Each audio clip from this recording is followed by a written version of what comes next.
Hello? We're tested as far as we can test these days. The problem with recording is I can't get in there and see if things are working. Yeah, the streaming definitely has its advantages. All right, so for lack of anything more interesting to present, I thought we would go through the batch of haikus that are currently there. There's some interesting and some of it maybe questionable content that's popped up. But we'll talk about that as we quickly go through. But there's a number of other things in here. So I just rolled back in time to February just because I forgot when we last did this sort of an update. But some of them are, of course, very simplistic, extremely simplistic in some cases. But this one, let's see. This one says it's a harp, so let's give that a. Of course, there's no sound. Let's see.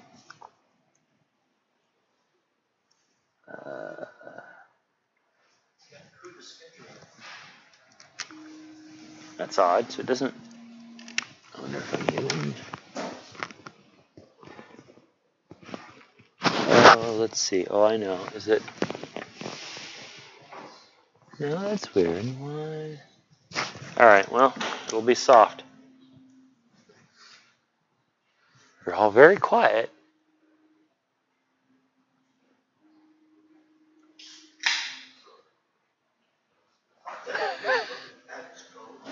What's that? Oh, yeah.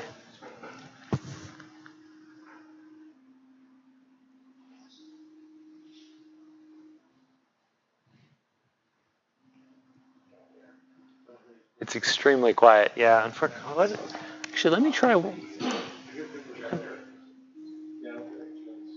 me see if there's any. Why am I not getting? Hold on, give me 1 second. Let me see if there's something not.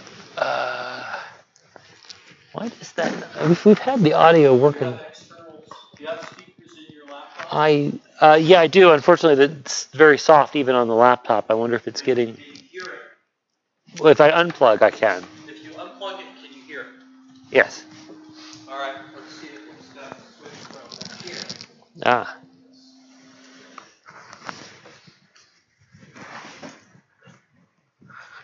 Is there a magic switch back here? Should we hear something now? We should. Huh.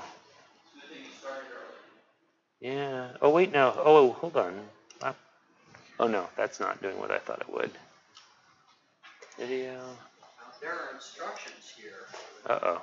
about when using the mic with your laptop. Volume should not be increased. Try to increase the microphone volume with your laptop volume as feedback. Use HDMI input, 3.5 into the HDMI plate, and then into your computer. Uh-huh. Oh. Aha! Victory. Now, we just lost the image, of course, but... Ooh, that's kind of loud. How do I get back to... Oh. Shoot. Oh. Aha. So that first part was sound check. There we go. We're going to start at 1:30, which is in 2.5 minutes. All right. Alrighty then. So, the harp. I'm going to silence. Brad, you have a mic? Yes, it is. Wow, you're 2 steps ahead of me. Good job. All right, so moving on. We have this, which, okay. Huh. Indeed. Half chess. That's kind of fascinating. I learned about an interesting game called mirror chess, where you take the game and rotate it, and your first move is always at arm's reach. Mm-hmm. You move your knight because it's the only guy that can move, and then promote the pawn. Mm-hmm. You get 2 queens. You go from there. Indeed. Map chess. Huh. World of chaos. Yeah, that That's, oh, don't know. App chess 2. They generalized it out to a sphere. I'm assuming it's very similar. It's nice that these all fit on one page. I have one square at each pole. Uh-huh. But because they're the poles, they don't get cut up into slices. There's pole squares. And you can fight over them or whatever. But if you do that, change it somewhere. It's kind of interesting, the notion of it being a toroidal sort of, that would be interesting playing chess on such a surface. Huh. Especially if they were poles. So Yeah. Oh, silent film here. No, well, it's a silent film, right? We need some sort of organ playing or something. That's clever. That's nice to see some of these come through with the video. Hassle. Why is this a hassle, I wonder?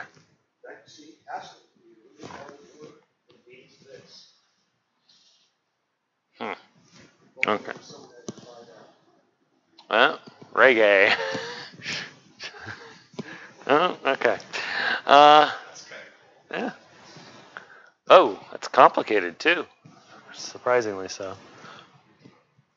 I actually wonder what it's doing. It's actually kind of weirdly splotchy in a. It's yeah. Oh, there you are. Yeah. Huh. Hassle 2. Well, this one's more splotchy. Indeed. We need translation. Same chain again. That's 4. You have 0, x0, y0 at the lower left corner, x1, y1 at the lower right corner. Oh, this one's big and complicated. What's the title? Title is just rectangles. Okay. Okay. Indeed. Oh. Rotating. Oh, that's interesting. Huh. That's, what? Oh, that's cool. Huh. It's like a folding effect. Yeah. Oh. Kind of, okay, now I'm curious to see the haiku itself. Oh. That's kind of big, though.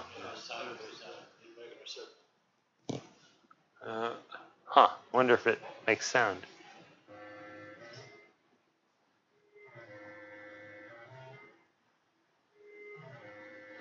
Almost like Hitchcock's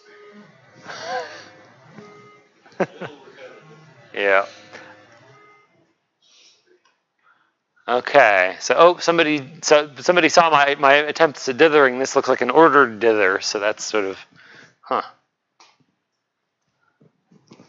All right. Well. Depth of field shader. Huh.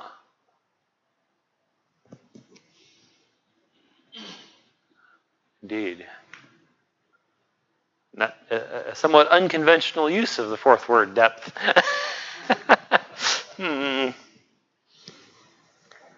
Okay. Oh, version 2. Huh.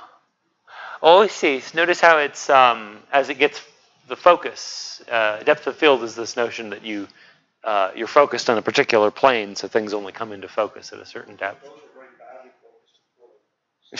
Yeah, indeed.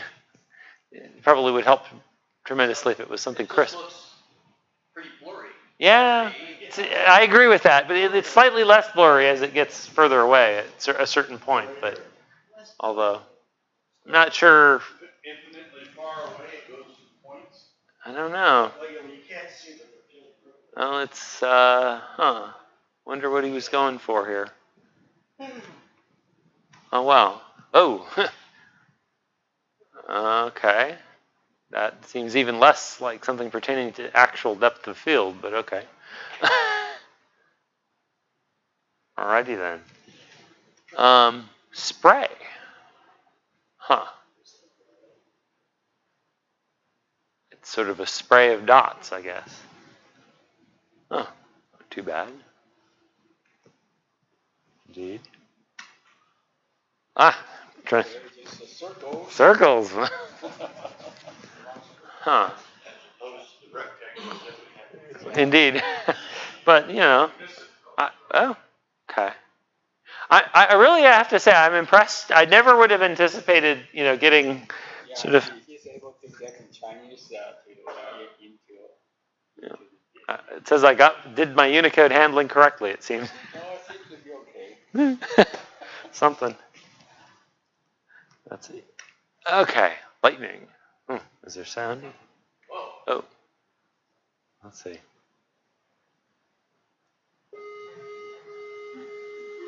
Okay, the sound is not where it moved. Huh. It looks like there's little blips of the tunnel in there. Yeah, there's something behind this. Yeah, I'm not sure. Okay. Thundering sun. Huh. Ooh. Huh. Oh, complicated. All right. Shaky dots. Or at least a piece of Pac-Man. That looks, huh. Ah, and lots of complexity, unfortunately. Okay, no connection possible. Quite. Looks to share some lineage with the depth of field ones. Huh. This is a variation on the old streak one, but it looks like it's gotten sort of, which would mean it would be very small. Oh yeah, that is surprisingly small. Huh. Dude. Patch. Huh. Also small. Sort of dot-based moire effect. Pink. Given that I think that this is, actually that looks like it might be valid. I'm surprised that it's pink. I don't think that's the failure pink, so. Cracker Packs. Okay then. Yes, they are. How's that? Maybe I'm missing it. They do, yes. It's like a crazy Venetian blind problem. Somebody who took the neon light. Yeah. The shutters. Cars driving by. Oh. Followed by police cars. Yeah. The sun. Oh, okay. It's kind of got a certain something. I guess there's a sort of a day-night thing there, except the sun should be gone at night, but yeah. Okay, much the same it looks like. Continental Meltdown. That's kind of cool, the checkerboard behind it. It's like a stained glass. Huh. Is that? Oh, wow. Not much to it either. That's something. I'm duly impressed. Slither. So that other picture that you just had up there, you could put that on like a OLED and put that inside of a church. Huh. Freak it out. Okay. Inspired by Web Wars game on Vectrex console. Huh. All right, I'm curious. Web Wars. Can't see the mouse cursor to. I heard tell at Google where you go into incognito. Oh. It's not that you actually incognito from Google. You sir are correct. I think that's Jay. I call shit out. For what it's worth, it's very. What did you expect? Recognizable South Park. Huh. Steam engine. Okay.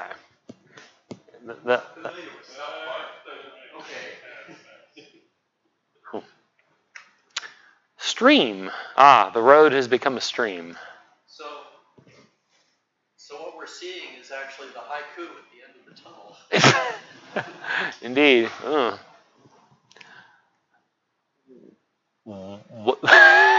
Watermelon tray. Okay, it's pithy. I'll give it that.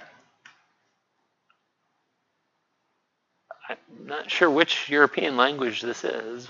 Water meter of water. Okay, huh? Indeed. Radiations of the untitled redux. Okay. It's at least colorful, kind of swirly, and small, it seems. Through the mist. I don't see quite what we're seeing through the mist. Oh, and there's not enough in there to... Unpronounceable. Brightness out of nowhere. They're definitely going sort of light on the... Huh? Huh. Exact color name. All color names defined. Oh my. Somebody has taken the list of old lace and cadet blue and wow. Why did they put all of them in? Why is the thing have only one color given? I think somehow you can select this. Oh, is this if I push a key? Is that? Let's see. No. Which cadets are we talking about? Is this the Air Force? I don't know. There's no obvious. Weird. I guess he's got a file full of he must have imported them from somewhere. Indeed. A colored Pong, as one does.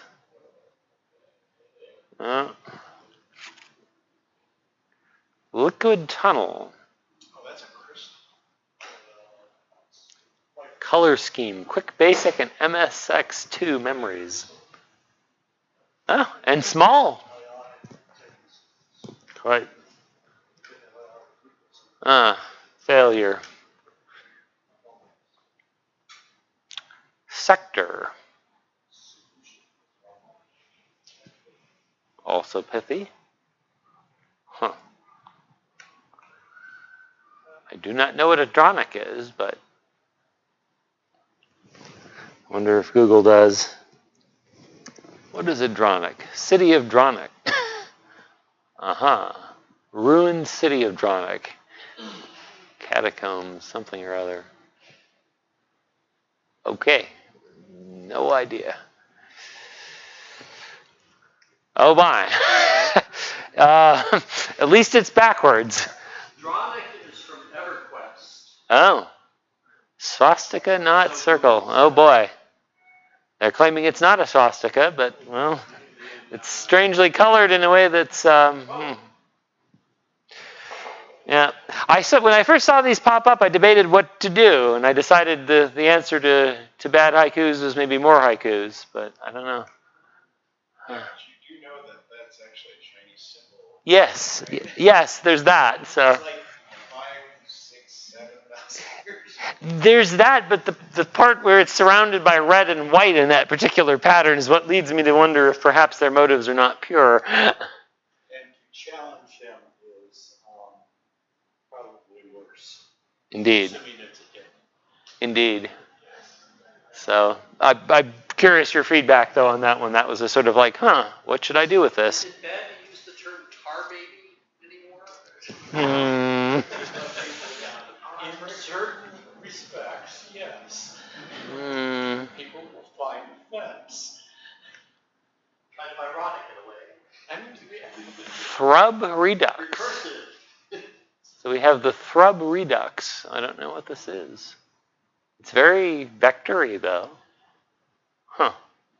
Is it complicated? Indeed it is. Null. Seems like a lot of work for null. Ooh, fractals.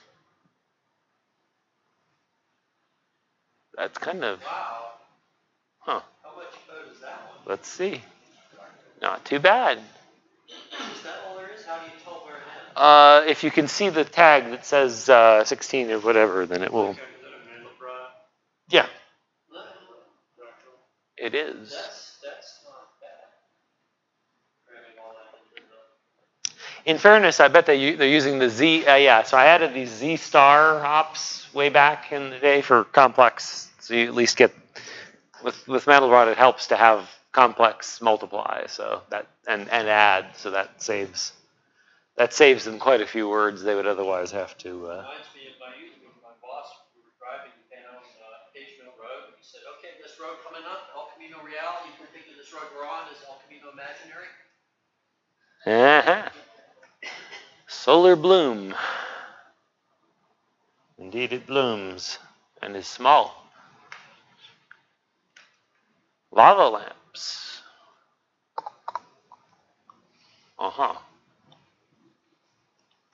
Ice bars.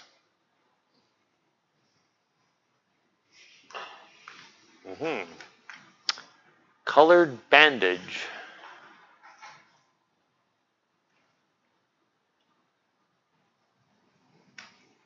Wilted. Snowy tree.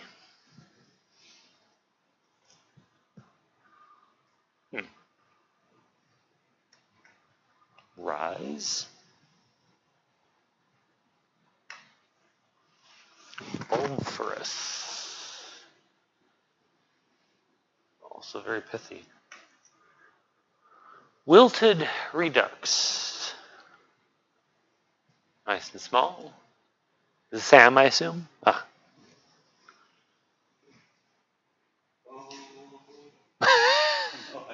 No idea. Buses.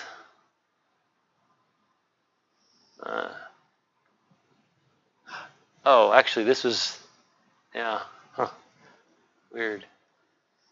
Yellow Way Redux. It's kind of a neat little windy road.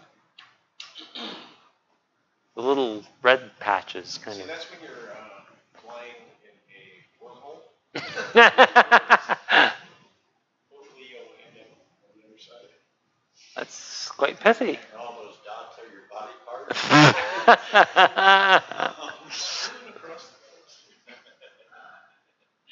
Menger 2D. Base fractal of Menger sponge. Huh. Whoops. If else keyword. That's different. Whoa.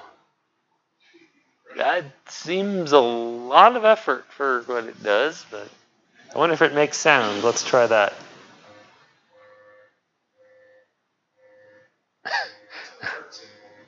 Yeah. 2D if else. What? Okay, some weird combination of the. Whoa. Huh. Strange combination of the two. You can move your mouse to make this sound. Okay.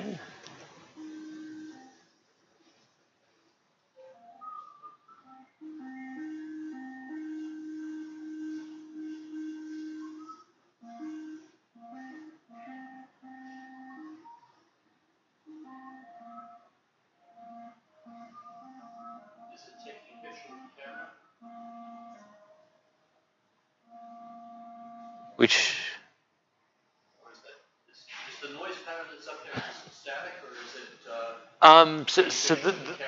it? No, this is just they're not using any words from the camera, and this one in particular is not using sound words, so it's not. It's just getting the sound from the picture itself. So it's not dedicated.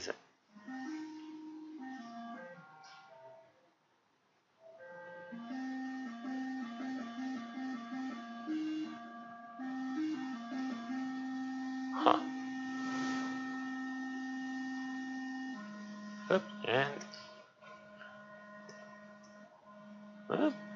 For people that always wanted a cover. Indeed. And that's it.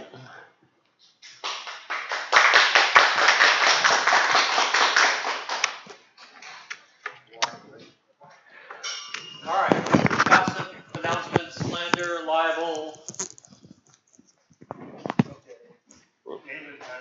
You're raising your hand, Dave. Go stand next to David. Oh. I was just wondering how many present are going to Maker Fair next month? How many are going on Sunday rather than Saturday? Don't know. Okay. Well, I'll make a query of the SVFIG to see if there's enough people who want to get together for lunch one of the two Maker Fair days. I'm going on Sunday when Adam Savage will be talking.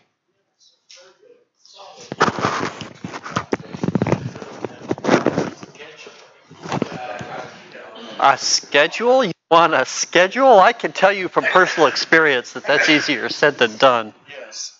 All right. Remembered that it was going on. And then what happened? And they didn't have anybody, any speaker lists. Yes. And what did you expect? See, that's twice today. Jackson, Dr. Jackson, a good doctor, a strong doctor, but an inexperienced administrator. And also the object of derision from somebody that had a grudge against somebody I else. don't know if this was an accident or a not hastily put together, because the VA might go private and it might not go private. And those who would have it not go private have Hillary fever. They'll do anything to keep it from going private, even if it means derailing a nominee who would be a weak administrator and subject to the administration's guidance toward privatization. And I expect that unashamedly, Senator Cletus, whatever his name is, will not resign. Just call him Bubba, yes. But yeah, speaking of resign, someday Al Franken ran on election finance reform. Did you ever hear anything from Al Franken on election? Well, somebody told Al Franken that he should resign for some reason. This is a man that was elected in the midst of irregularities. And you would think that somebody like that would say, let's have a redo of this. There are too many things that are goofy. I understand it's going to cost a little money, but it's more important that it be done legally and properly. But instead, he just took office. So I think that he was, he thought he could do good. He got squelched on his primary, what he thought of as his primary mission, and he was used for ill ends, and he lost the will to fight for the seat when he realized that his last job was the hit job against Sessions. When you listen to that interview, it's like a very slow car wreck when Franken puts this question together and Sessions just sort of backs onto his own tongue. And he does say didn't, but the did part comes much stronger. And Rudy Giuliani is not who Trump thinks he is. Rudy Giuliani is the deep state. And if Rudy Giuliani gets Trump to talk to Mueller, no, you have to pronounce it. You have to pronounce it with the umlaut. It's Herr Mueller. He is the Witchfinder General, and if you're going to run a witch hunt, you have to be given due respect. Right. So apparently they're having, or had in 2014, the first Dranic Fest. And apparently if you serve these potato pancakes, they're Dranicky. So who knew? Croatia. What, if anything, did that have to do with the circle that was being... Oh, I guess you're... Maybe the guy was from Croatia and brought it. He said, well, we call this one Voltaire. So the Bay Area Radio Hall of Fame is having elections. There are a number of personalities, broadcasters who've been nominated. So I recommend it to you if you want to go have a look. We were talking earlier about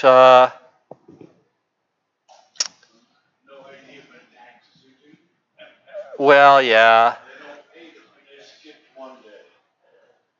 Well, they skipped from Sunday to Monday because Sunday is Sunday, and then the next day was a sort of almost holiday. I'd like to mention that the 16th of April was congratulations, another year older and a deeper in debt.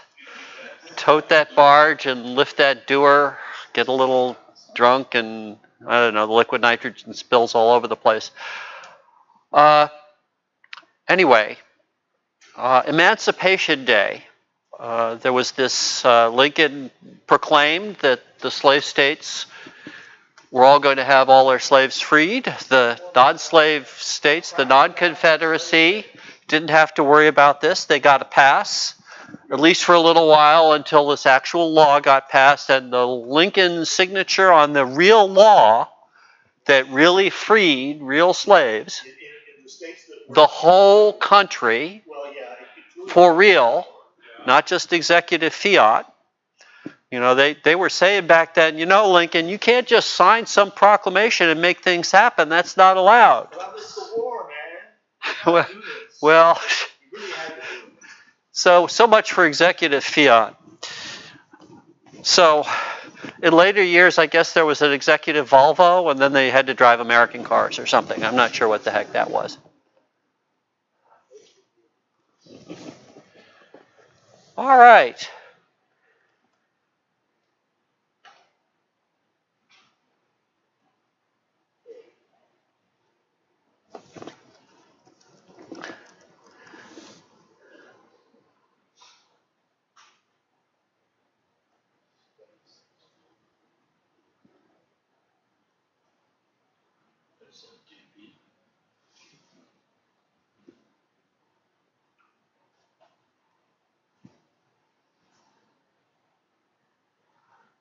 So there's been a bunch of stuff on Fourth Hub lately. So if you're interested in Fourth, that might be a good place to interesting stuff.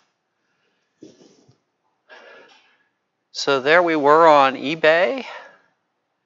And next month in June, Ed Thalen's going to be coming and talking to us about the Nike missile system and how it was used and what it was about and what would happen during an actual engagement.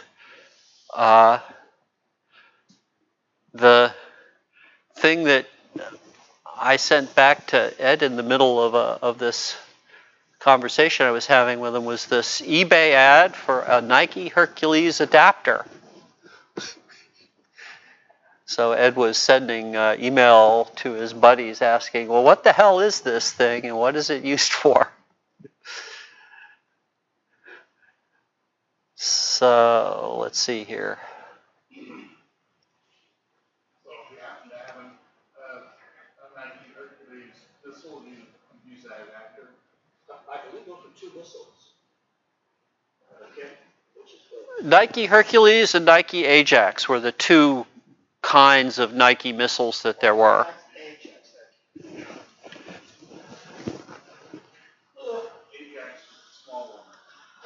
Well, it was the Ajax was the less sophisticated first rev. It would be like Hercules.0, and then Hercules.1 would be or Nike.1 would be the Nike Hercules, the second one. So this is kind of amazing. This is the tile, and it talks to Bluetooth on nearby phones. I guess there's a tile community of people that have the tile app on their phones. So if they're walking by your suitcase that's got the tile in it in the airport in Budapest and you're in Miami, they can tell the tile network where your luggage is or some deal like that. Said, anybody acquainted with this? Is that how it works? So you just have to hope that somebody is running this app for this particular kind of locator. There are several kinds. This seems to be the cheapest, maybe the best value. But while we're at it, I saw this and said, that's pretty cool. This is the world's thinnest Bluetooth tracker. And it's apparently ridiculously thin. It says so right on this. I've seen that number before.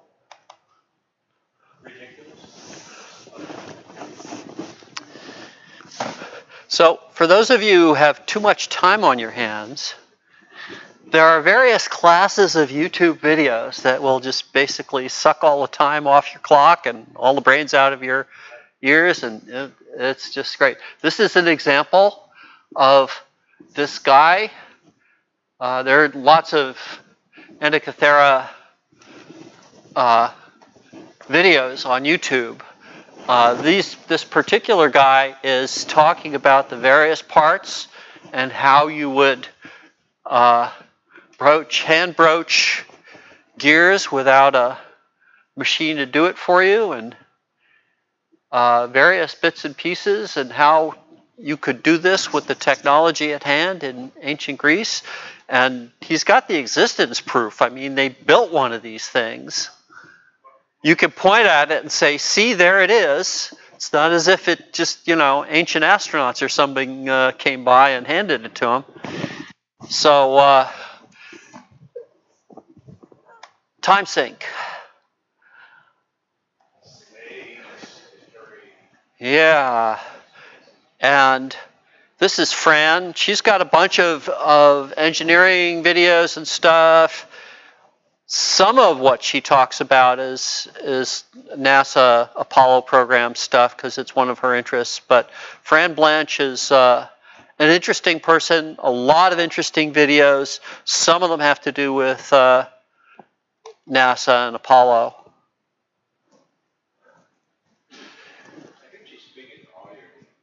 Yeah, she's got a business, Fran Lab.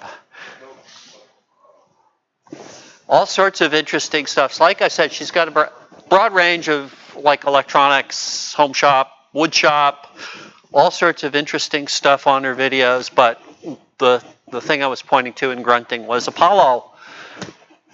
She has actually taken apart rare examples of Apollo hardware and tear downs for her YouTube video channel. So welcome to Vintage Space. This is the other YouTube channel that I would go to if I was interested in the history of space exploration. Does anybody remember Bodie McBoatface? Show of hands. All right, what a relief. They were going to name a capital ship, big honking ship, and they had in the UK, they had an internet contest. And apparently, it's this, well, what did they expect? I'll be doing this all day, I swear, really.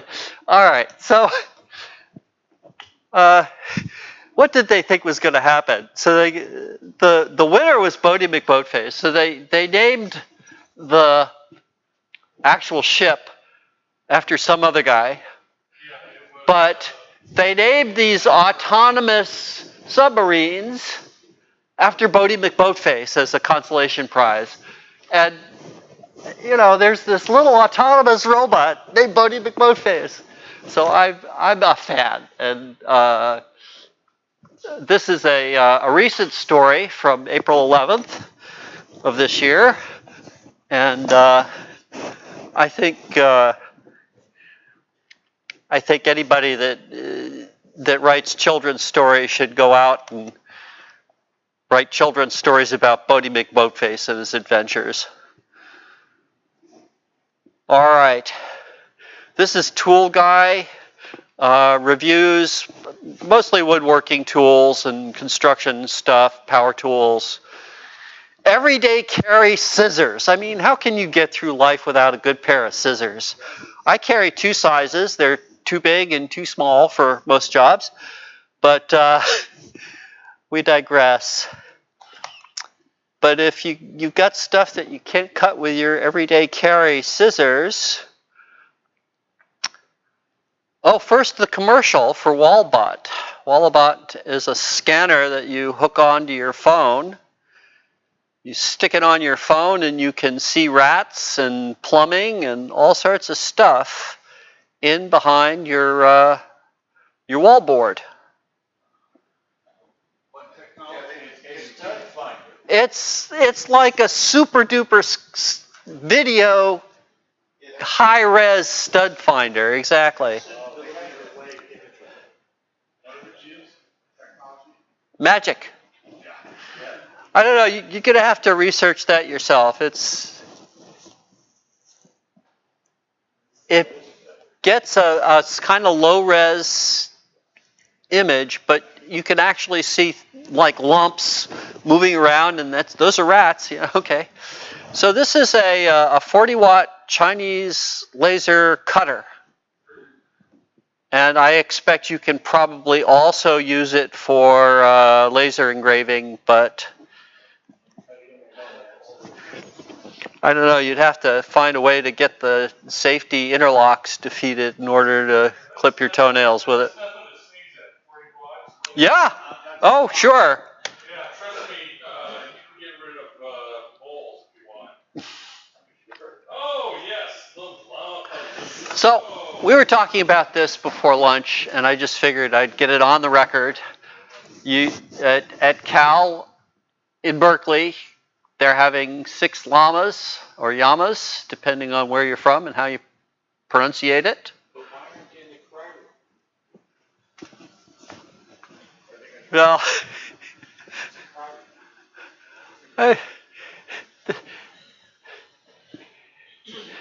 this is just free-floating stress that we're dealing with here. No actual screaming and yelling. All right, so it is alleged that we have some kind of agenda or something that we're using as a guideline for this foolishness. I hope you're all still typing the magic phrase, when is the next SVFIG meeting? I'm trying to train Google, and I think I've had some success, but since Google deals with each individual on an individual basis, it's hard to tell in a global sense whether Google knows or cares about us. There's lots of information on here that's wrong. So the theory that I have came from Clausewitz. No SVFIG agenda ever survived contact with the enemy. But it is alleged that we're going to hear from Andreas, who, although he's not on the schedule, he's more than welcome. And we're pleased to listen to anything he has to say. And we're going to take a 2-minute short interlude for him to plug in his laptop and for me to go to the bathroom. And then if he starts talking before that time, we're going to be telling jokes and generally now, one important point I'd like to make is that you should wear this microphone. Don't try to hold it, because that's bad. And I'll know the difference. I'll add one thing, one last image. One last thing. Just a moment. There's many jokes about that.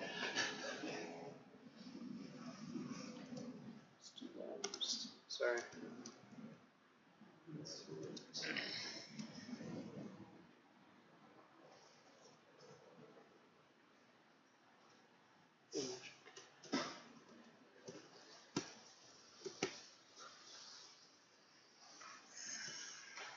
There we go. Okay.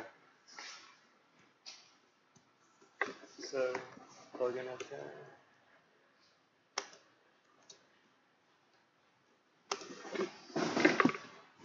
So I just put it on. Flip it somewhere.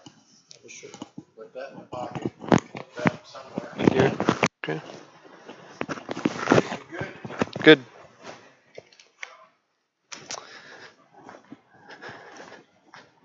Do we have HDMI by any chance? Oh, we do. Good. Got it. And we have HDMI and DisplayPort on here. I just need to switch displays.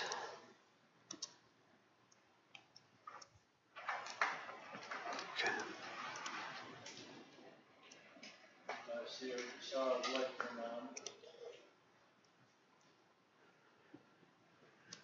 Is it working?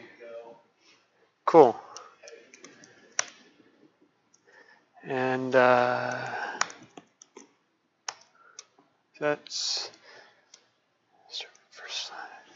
Okay, so let's rotate the swivel this computer. So ever since I had ever since I had booted into my iMacs open firmware, my old iMacs open firmware console a long time ago, I've wanted. Oh, okay. Sorry. Okay, now. Yeah? Are you ready? Okay, so yeah. Ever since I had booted into my old PowerPC iMacs open firmware, I've wanted something like device tree, interactive device trees in embedded fourths for small microcontrollers like ATmega and maybe ARM Cortex-Ms as well, because they're very interactive. It's interactive. It's just you can discover features of your hardware. Sort of a very discoverable user interface for Forth for hardware devices. Pretty much most Forths have the interactivity, but not necessarily much discoverability. So I consider the two to be a very good fit for each other. So, so basically, if you aren't familiar with this, the device trees in open firmware. Just switch to the web browser. They look something like this. Is this big enough? Okay, that's big enough. Yeah. So you have like basically a path. You can go into a device, like a subset of the memory mapped hardware or so, and you could like go into the display, for instance, and then maybe access the frame buffer or something like that. Or you could go into some other on-chip peripheral or maybe off-chip peripheral as well, if you have overlays or something like that. So you can then, once you're inside there, you could list available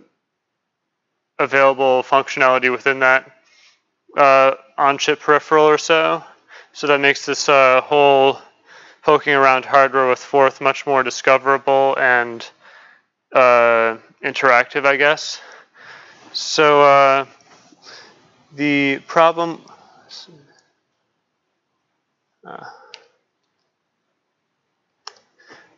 with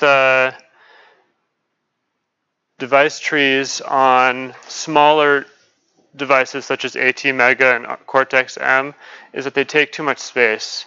So a device tree is in open firmware is, I think it's implemented with vocabularies or something like that. Or do you have a comment? It's kind of like a vocabulary structure, I think. Is it? No. It's not really? It actually was never really used in open firmware. It's created in open firmware. It's passed to Linux. It's passed to, but that, and later on it was, they have these flat device trees that are compiled to binary blobs or something in Linux, but open firmware on like the OLPC or the iMac, it's my understanding that that's interactive. You can poke around it like. Down there, you've got vocabularies and word sets and all of that inside of open firmware. Yeah. But the device tree wasn't part of that. Device tree was created in memory as basically a linked list. Yeah. That was passed then to Linux. Yeah. But you can poke around the device tree within open firmware and list the contents of a device or something like that, like the functionality it can implement, it can do, and so on. It was more along the lines of a file structure. It's like a file tree, but for the register map, yeah. And it's implemented with linked list or vocabularies or something like that. Exactly what it was, but it wasn't vocabulary. It's kind of hard to tell from the some of the source code, to be honest. Oh, very hard to tell. Because it's a lot of it took a lot of code to do this for a lot of to support a lot of devices in this manner. It was not bad. It's a lot of code. It's not that much code compared to. It's actually pretty good compared to a lot of other firmware, but it's still too much for a small microcontroller. Is all I was saying, like a Cortex M or a ATmega. Anything short of a M5. Yeah. So I wanted to have it on like a small microcontroller, like a Cortex M or an ATmega, but it just didn't really make sense because it was taking too much flash space to do all this. So it's it's rather large fourth, Very big fourth. Yeah. But still it's nice to have it and it would be nice to have that. For a while. Yeah. So I wanted to come up with something that would be more lightweight. And what I came up with is feels pretty trivial, almost why I didn't present it. Basically what I have, but there's a lot you can do with it, and you can. So basically what I do is I have a constraint, 32-bit number as a constraint, and a 32-bit number as sort of like a variance mask. So you have like two 32-bit numbers that serve as masks for bit masks for filtering the flat register map. And so one of those 32-bit numbers constrains the filter, and the other 32-bit number says where it's allowed to vary, which bits are allowed to vary in the address.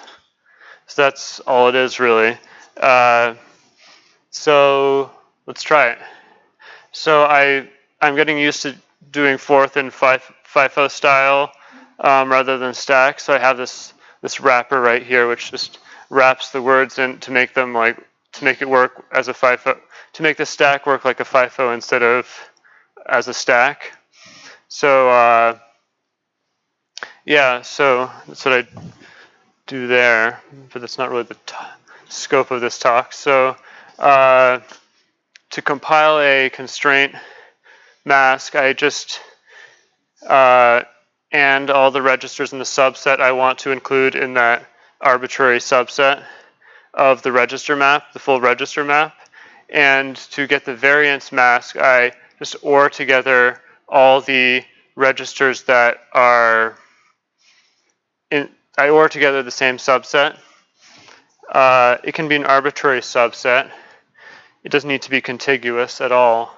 It just needs to be somehow related in some logical way.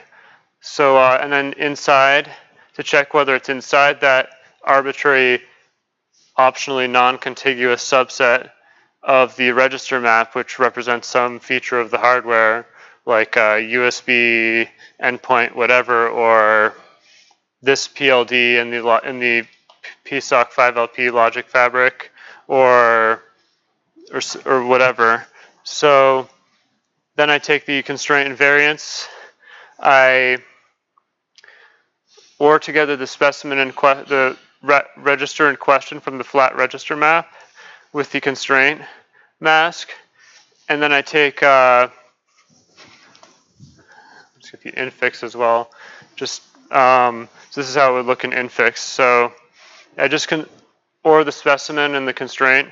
It loops over the entire or a subset of the register map, and then it OR together the variance and the constraint. And if they're equal, then you can say that this is inside the subset of that register map, of that subset of registers.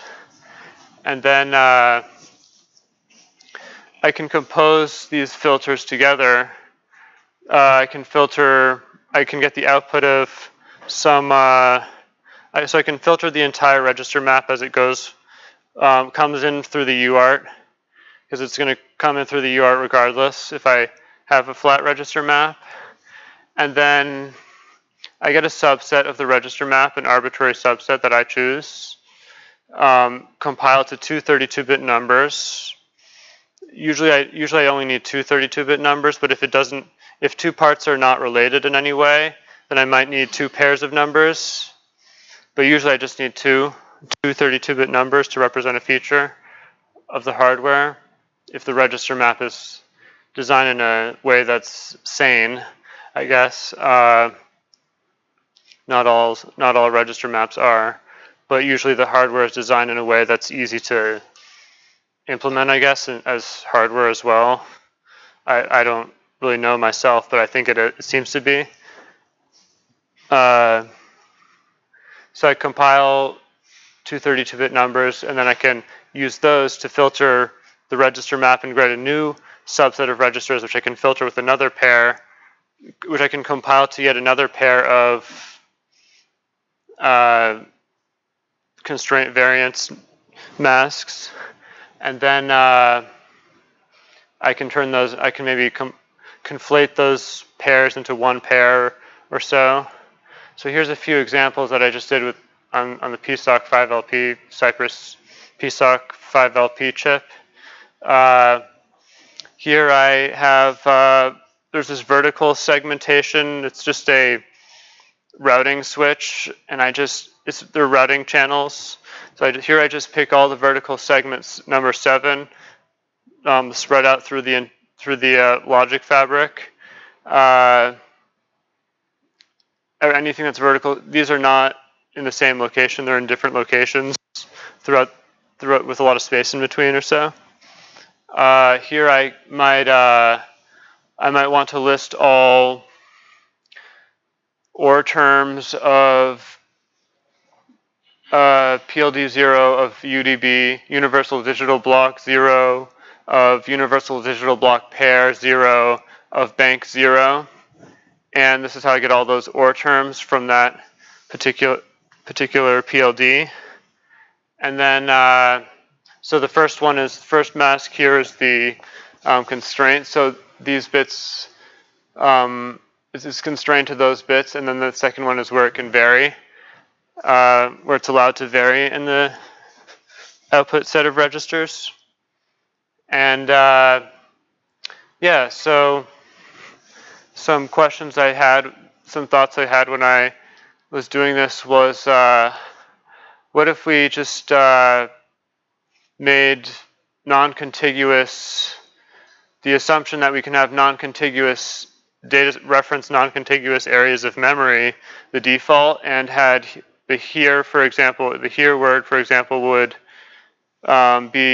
result in a constraint variance pair. So we would address a space of memory that may or may not be contiguous. It may be sparse or contiguous. And dot would just list what's here. And comma would compile. So I might bundle together comma constraint and comma variant to just comma. And that would compile another value, which might be a literal, or which would be when constraint and variance are the same, are identical. or it could be some other larger data structure that's non-contiguous or contiguous. And then we can, so comma compiling literals or sparse data structures. I just asked what would this look like if we designed a fourth or a hardware system the ground up with this in mind. It's an open question.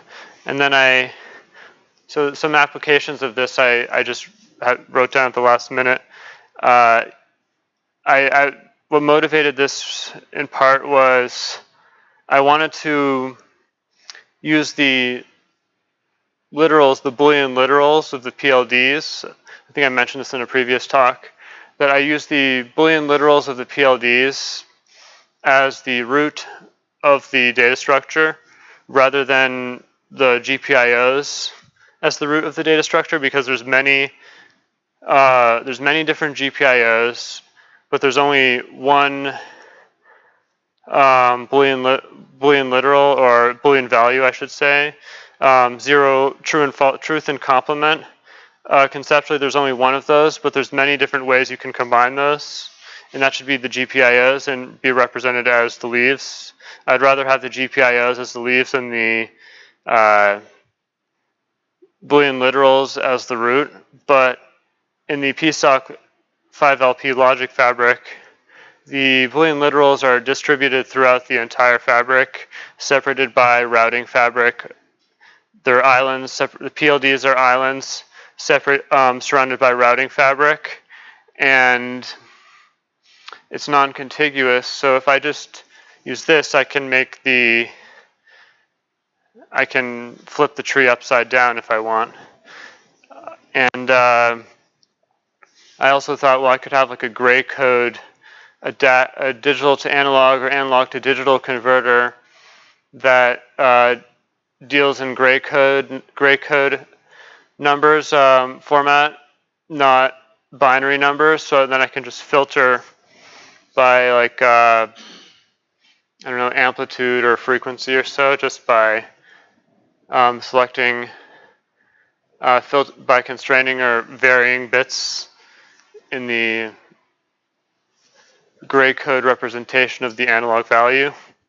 So you could filter. It's sort of like when I told someone about this technique, someone said that person said it was like kind of like a digital fast Fourier transform, I guess. I don't know if that's accurate, but I guess it's kind of similar in a way. So yeah. Thank you. Any questions, comments?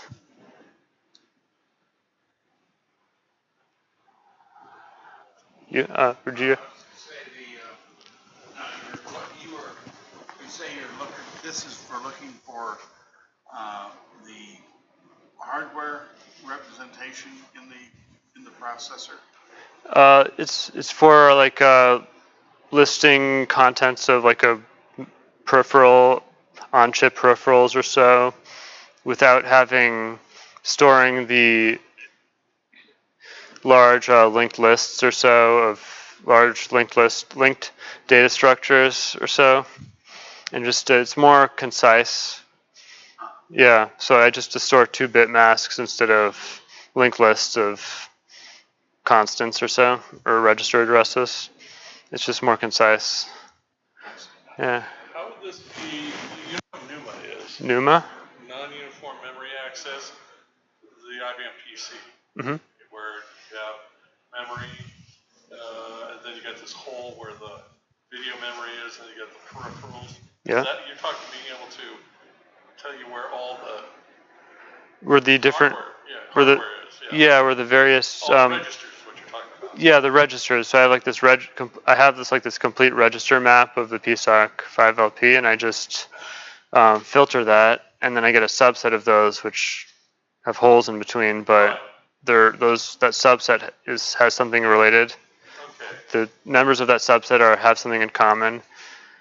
Yes, because something like this would be nice, kind of the stuff I'm doing when you're marrying an RTOS with a G4. Yeah. because I'm going to do it for the PC 32-bit. Yeah. So at least I'll be able to know where all the peripherals, but I'm going to be doing that virtually. Now, and then once I get things kind of working, then the nice thing about it is one of the operating systems I'm looking at is now doing a 64-bit. Yeah. So I think, oh, great, just 64-bit for Intel. Yeah. So which means, gosh, just about any laptop you have around. Yeah. And like I said, doing it virtually, oh, please. Wow, that would be nice. Yeah. So, yeah, that's that I mind. Cool. All right. Yeah. Yeah. All right. Anything else, or we're good?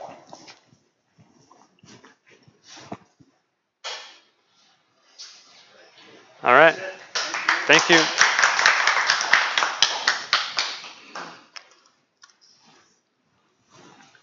couple of months ago, I mentioned the Mount Umunhum Air Force radar remains, possibility of a field trip.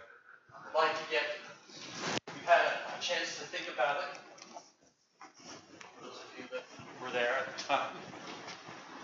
Is there any interest, anybody interested in going up there? All right, you're on your own, dude.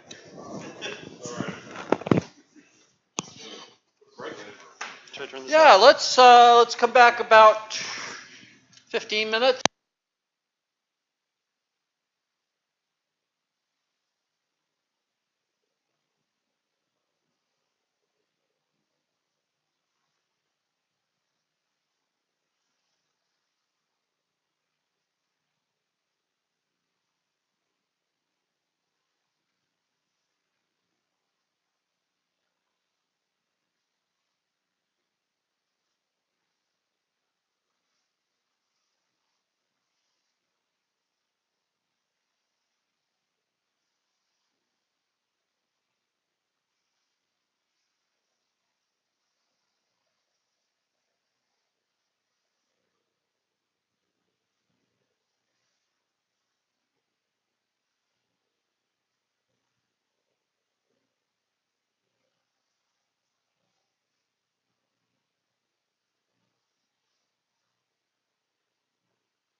I don't know.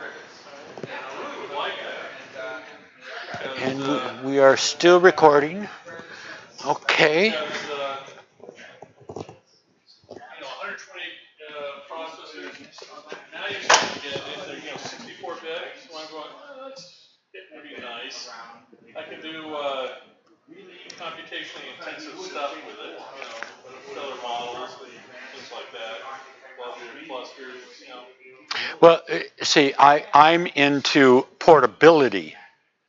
So therefore, I understand that. cores don't matter to me. Well, for me, this would be my private cloud. Right. I would have like a laptop that doesn't have a disk on it. Exactly. I can do a TFTP boot, so that it would just load up. So it's just my front end.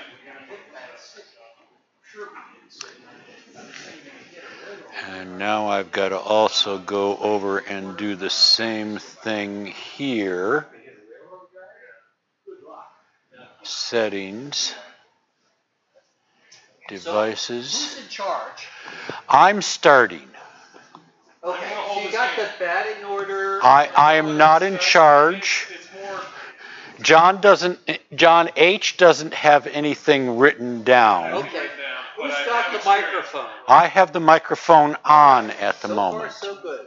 The only other thing I want to say is there are two things. Don't start until I'm back from the bathroom. Oh, you're going to go away again? At 4 o'clock, as if by magic, there will be silence. Nobody will be talking. You think? And we'll all run for the door. Okay. Got those we can try that. We can aim there. So you use G-carded. Well, on Linux, yes. Yeah, I just use fdisk. I don't know. I guess. Well, you are of the command line generation. Vent. Yeah. Go ahead and say it. There you go. Yes. I started there, but I love GUIs. I can't remember enough for the command line. Well, because I do scripts, because that's what I was doing. Well, yeah, I grew up with Bash. Or not, no, I grew up with DOS. Because I was working on, what sets are, some encrypting disks. I never had to deal with those. Trusted computing group. Yeah. Yeah, there's, what do they call it, Enterprise, and they went to Opal 1.0, and then Opal 2.0. I don't know if it works. I actually have a Oh. nice blue if you wanted to know. No, T-shirts. Yeah, so it's a crapshoot, and the reason being is because remember when we were working at with Kooky Carl? Yep, Kooky Carl. I was looking for work back then. Well, I went down to southern San Jose and looked at HG's ST, Hitachi's group that Western Digital, I think they bought them. And that was one of the things they were looking for. Do you have Opal experience? Well, I did. But what happened was they started hiring offshore people that didn't know how to program and didn't know how to interpret the specifications. And this stuff, I mean, literally, it was like I call these disks one-armed bandits because, what they're supposed to do is when you enable locking and you power down and come back up, it's got to be locked. Well, you should be able to look at, there are utilities that let you look at it and it'll say, oh yeah, we're locked and we're locked enabled. Well, that doesn't happen. Usually it'll come up in whatever state. But the way you know that it's locked, you notice how you have here /dev/SDC? Mm-hmm. Well, it would come up, if it was locked, it would just come up as SDC. If it was, and if you unlock it, then it would be like SDC1, Yeah, whatever. yeah. But the state, it was nuts. And I told him, I said, this is stuff like that working here. Don't look at the response from the utilities. Because the way you do it is, it'll come up unlocked, and the way you can tell if it's unlocked, mount the disk and try looking inside. Yeah. Yeah, I have to suffer with one of those at work. Are we ready in the back row over there? Okay. I'll stand next. No, you don't have to. No, it's okay, because remember what I'm going to do. I'm just the dumb. Oh, am I the puppet? No, I'm going to help you by holding your hand, going there. Okay. Yeah, right. Anyways, so I've got this Surface 2 computer that I've turned to Linux as just a play toy, and I was doing it for streaming for a while. And then when I went back to my Surface Pro 4, this is a Surface Pro 2, and when I came back to this thing, lo and behold, it was dead. And then I had to remember how to get this thing back on Ubuntu, which is not fun. The biggest problem is UEFI. UEFI is the new BIOS. It's probably in the computer that you just bought. It's everywhere now. Everybody is using UEFI versus Legacy. Legacy, piece of cake. UEFI.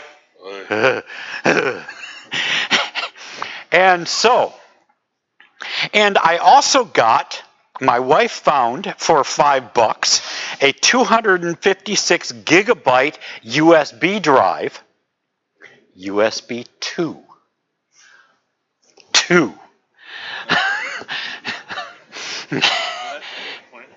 No, just the 2, which is why it's $5. Oh, okay. Yes. And which makes it almost useless. But I figured, okay, if I want to carry around this USB device as a storage device, it would be nice if it was a live CD or the live disc, the multi-boot. It would be great. Making it happen was fun, and I'm not it took my other computer. Most of the work was done on the other computer because that was Etcher. Was the system that I finally found that actually made this thing so it was a bootable device. Most of the, even the live CD creators, the live USB creators, there's a bunch of them out there. Even the one I had used before didn't work this time. Who knows why? Etcher is the latest one that I found that does pretty good. Does pretty good. It created something that now I can boot in this thing. And what I wanted, this is G-parted here. And what I wanted to do was set this thing up because it is a UEFI. It means that I have to have first partition is a FAT32 partition. Has to be. UEFI doesn't boot off of anything else. Then I tried what I wanted to make a persistent live USB stick. I haven't made that. That's where you guys come in. I created a Casper rewrite partition that should have worked. Doesn't. No clue why. For the rest of the disk, I figured NTFS would be cool.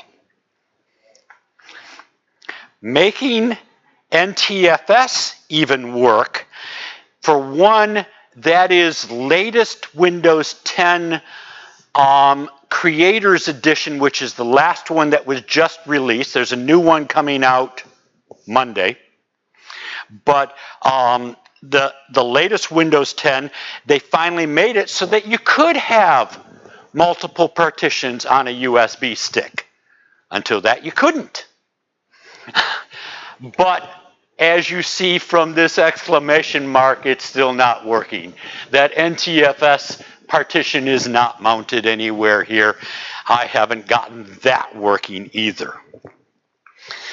However, I did get it so that it would boot, and obviously if you haven't seen Ubuntu 17.10, that's what this is now.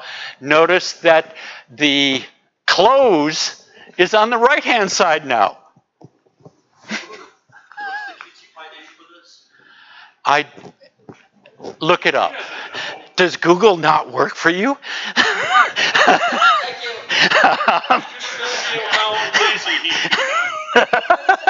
No, it's his comment every time. The latest one is Bionic Badger or something. Well, yes, they might be on to 18 now at this point. 18's probably not final, but because 17.10 is just new. But it is time for 18. The other interesting part about this computer, and I think I've seen this on other computers also, that if I were to just restart now, I would not boot the USB stick. Okay, it's Artful Aardvark. Ah, that's cute. Artful Aardvark is what this is, those who couldn't hear. So to get this thing to boot, I have to actually make sure that it does get powered off, and it worked this time. Earlier, as I was testing this a moment ago, it didn't even power off. Don't we love computers? If I hold speaker volume down and power, and release it. Now, you obviously can't see this anywhere. You can't see the grub menu, but I get a grub menu now that says, try Ubuntu without installing. And we're booting off the USB. Now we are booting off of the USB, eventually. Yes. This is a USB 2 drive. This is not a very usable system. And again, you can't see this until right about soon. There. Come on. Wake up. There we go.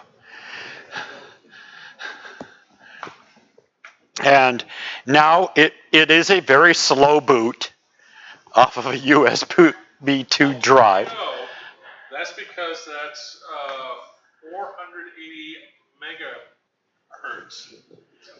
What? No, it's 480 megahertz. 3.0 is 5.2 gigahertz. Yeah. 3.1 is 10 gigabits.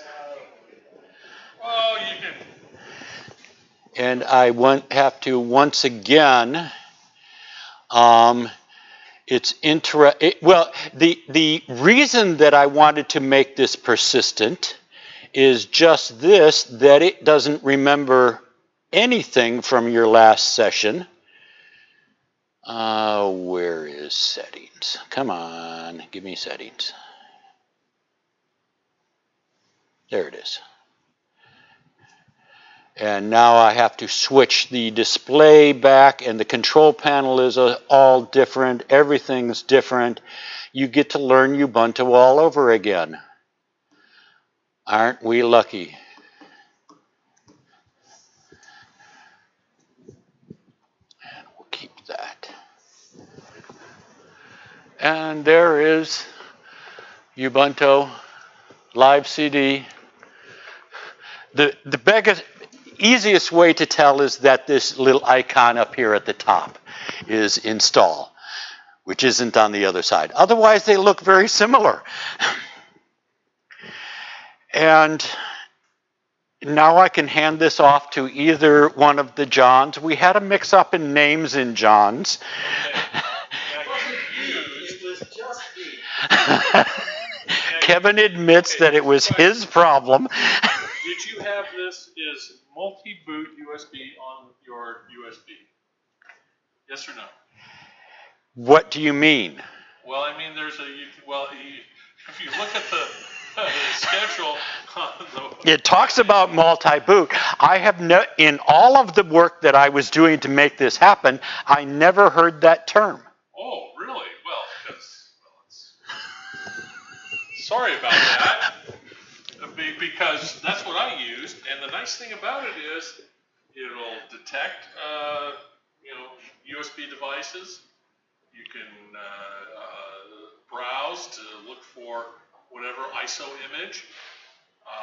You can do two things. You could either load the syslinux to have a booting USB disk, and then you can start loading in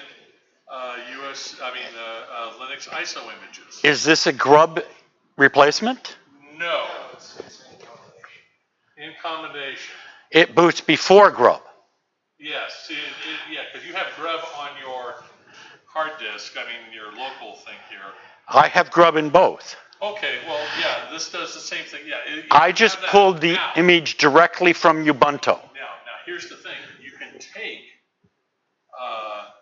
one ISO image and put it on that thumb drive, and it will boot just that one image. Oh, just as the ISO image. Yes. So you don't have to flash the Ubuntu image. No. Oh. It is a live USB, and it's nice. Oh, another thing to try. Yes. That might work better. Yes, and also the other thing is you can test your ISO images, and we'll use QEMU, virtualization, right. to bring it up.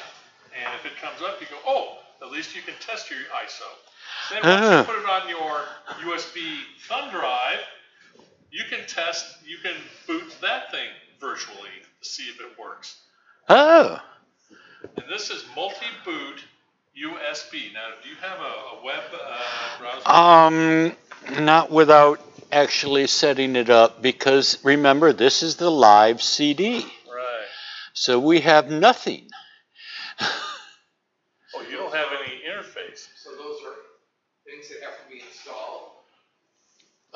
You have to, it's easy. Stanford Visitor the multi-boot USB is the easy way. And now we bring up a browser, and let's see what happens. That's a good question. Oh, and get out of this try. No, I don't care. Bring up something that's out on the internet.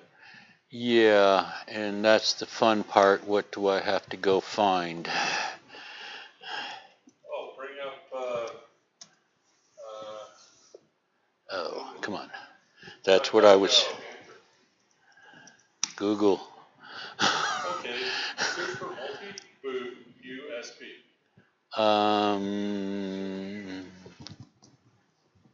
Multi-boot USB. There we go. Multi-boot USB. Yeah, that's just one of one of many, true. Well, isn't that always the case with Linux? Come on, do something useful. Most of the ISOs that are geared towards Oh, yes. booting up are all Linux. Yes. Let's see. And the keyboard's a little bit wonky, but you can try. Here we go. Features. Features. Oh, look at that. Well, I'll have to try that next time. You can see that it says, no matter you work in Windows or Linux, multi-boot will work in the same manner. So not only can you do Linux, but you can also do, Windows. That would be interesting. And it's free, which means you're on your own. Okay. Cool. And the nice thing about that, let's see. Oh, see this right here. This is important. Syslinux, so it makes it bootable. So this thing can boot up. So you can say, okay, which one of your ISOs do you want to boot? So you can have, select. with this one, I could have multiple ISOs on there. Seeing I got 256 gigabytes. Yes, yes. Oh, cool. Okay, now let's see. Then will be the question of whether they handle the Surface 2, which is fun. All right, okay, what does multi-boot do? Let's make that a little larger.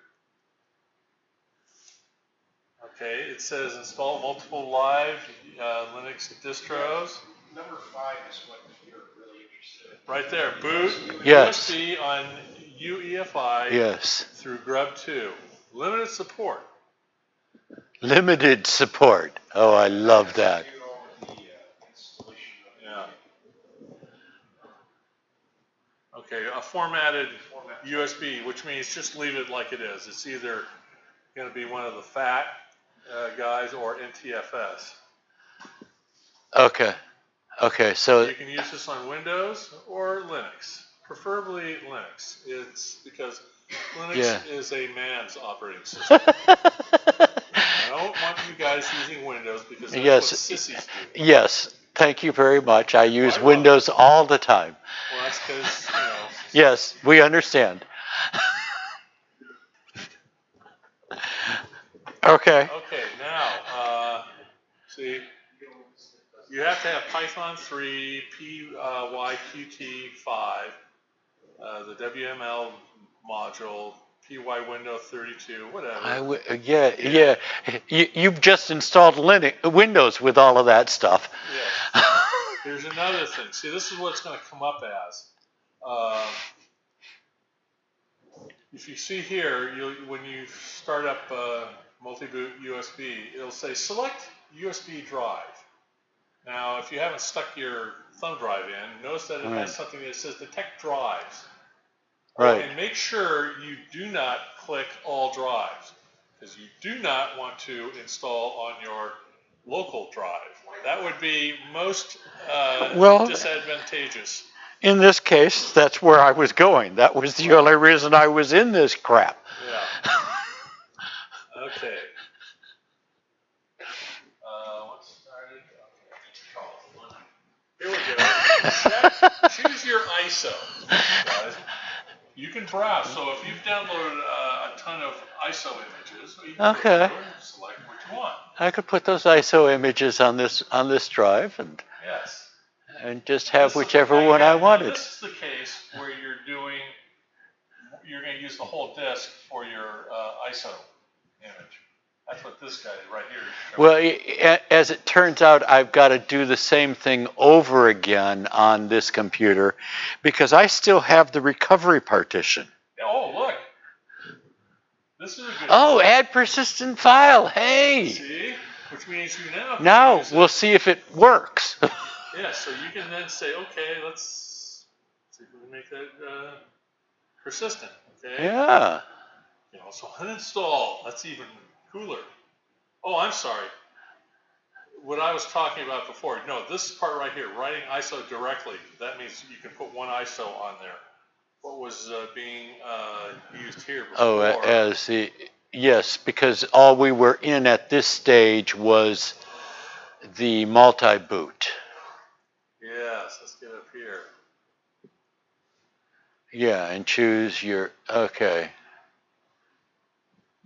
Yeah, you end up, it comes up with this menu then first. Okay. Okay. Okay, now, let's see. So it's basically bypassing the Ubuntu installer or anybody else's installer that they've got. Yes. Right. Kind of like DOS did, you know? Well, if you go back to what I am used to now is noobs. This sounds like noobs. Okay. Yeah, which means if you want, you can put additional ones because I found that in certain cases, some of these ISOs will not boot on a system. You want to make sure that it does. Oh, yeah. Oh, I had many of those cases with this seems to be the Surface 2 seems to be a oddball. Yes. for some reason. Yeah. Oh, you also have to make sure, we'll talk about it after you do the installation, but you have to go into your BIOS and change the boot order. Well, yes, and that is part of why this the stick does not boot the first time. Okay, but if you'll notice that there are tabs on the bottom part of this window, you'll see multi-boot USB, Okay. image to disk, which means you can take the whole ISO and write it out. Yeah. There's another one that says install syslinux, which means you can make your thumb drive bootable. Then it'll come up with a little menu so that you can say, oh, which ISO do you want to boot? Okay. Then you notice the one on the complete right, it says boot ISO/USB. That's a nice thing. Okay. See, right here, this is like making sure your thumb drive is bootable, reinstalling syslinux. Okay. And syslinux is what? It's what's used to boot. It's kind of like, you know, the old, it's like FreeDOS where it does that. It just allows you to, you know, boot up like a DOS quality kind of thing. But it's in Linux. Linux. Is this like the RAM FS? Kind of. What it does is it makes your device bootable. Is what it does. Okay. Yeah. But okay, the nice thing about it is you can also test. You can see in this window. Test bootable. Which means you can say allocate how much whatever memory it is, and you can boot the ISO. Okay, just to test the thing out. Okay. Boot on my computer. Yeah. Okay. Yeah. Come up with a little window, but it's using QEMU, virtual. Right. Right. If everything goes fine there, then you know you can put it on the thumb drive, and you can say, okay, let's do the same thing. Let's boot off the thumb drive. Very nice utility like it. This is what you should see. Okay, this guy is Debian. This is booting the ISO image for Debian. Okay. Is it Debian or Debian? I don't know. Okay. Now here, once you have it on the thumb drive, then you can say, boot the thumb drive, see what we get. And it says right here, it says boot from hard drive, load grub2, plop, boot monger or boot manager, all these other nice little things. Oh, yeah. Another boot manager. So, multi-boot USB is written in Python 3. Okay. Try to do all your programming in Python 3. Try. Python 3. Not 2.7? No, it's not 2 because that's Moribund. Oh. That is going to disappear. Guido's going to wave his hand and not until we all let go. Python 2 is going to be sleeping with the fishes. There is a lot of things still holding on with claws to Python 2.7. Yes. Including Google. Yes. You were at 2.4 for very long. Okay. Oh, yeah. Suppose you have problems. There is a fact. Yes. Okay, you might get something that says, sorry, xyz.iso is not supported. Uh-huh. Well, that's because, all right, you're luck. Well, there's old shit out there, and everything else is just constantly moving. Yeah. Well, it's not that it's old. It's the fact that the ISO itself is probably slightly different construction. Yes. Yes. They haven't complied with the whatever standard it is. Yeah. Oh, here we go.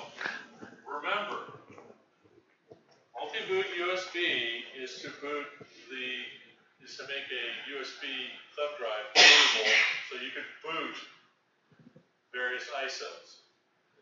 Now, when it comes to installing doing say, oh, I like this operating system. I want to install it on my hard disk. That might not work. Okay. Yes. Put your bootloader as your main operating system. Yes. And here's a nice thing. Multi-boot does not support exFAT. Multi-boot supports it doesn't. Grub and Grub 2. So you can't use exFAT. Booting, but limited support, so try not to go too far outside the box. Well, yeah, that's my question of whether it's going to support my Surface 2. Yeah.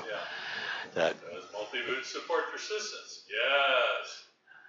Your package for favorite distro never worked for me. What can I do now? Well. Yeah. Yep. So. Been there, done that. Yeah. Yes, there's command line option. No comment detected. Oh, well. Okay, well, yeah, you can even send patches in if you want. So, yeah, that's... Is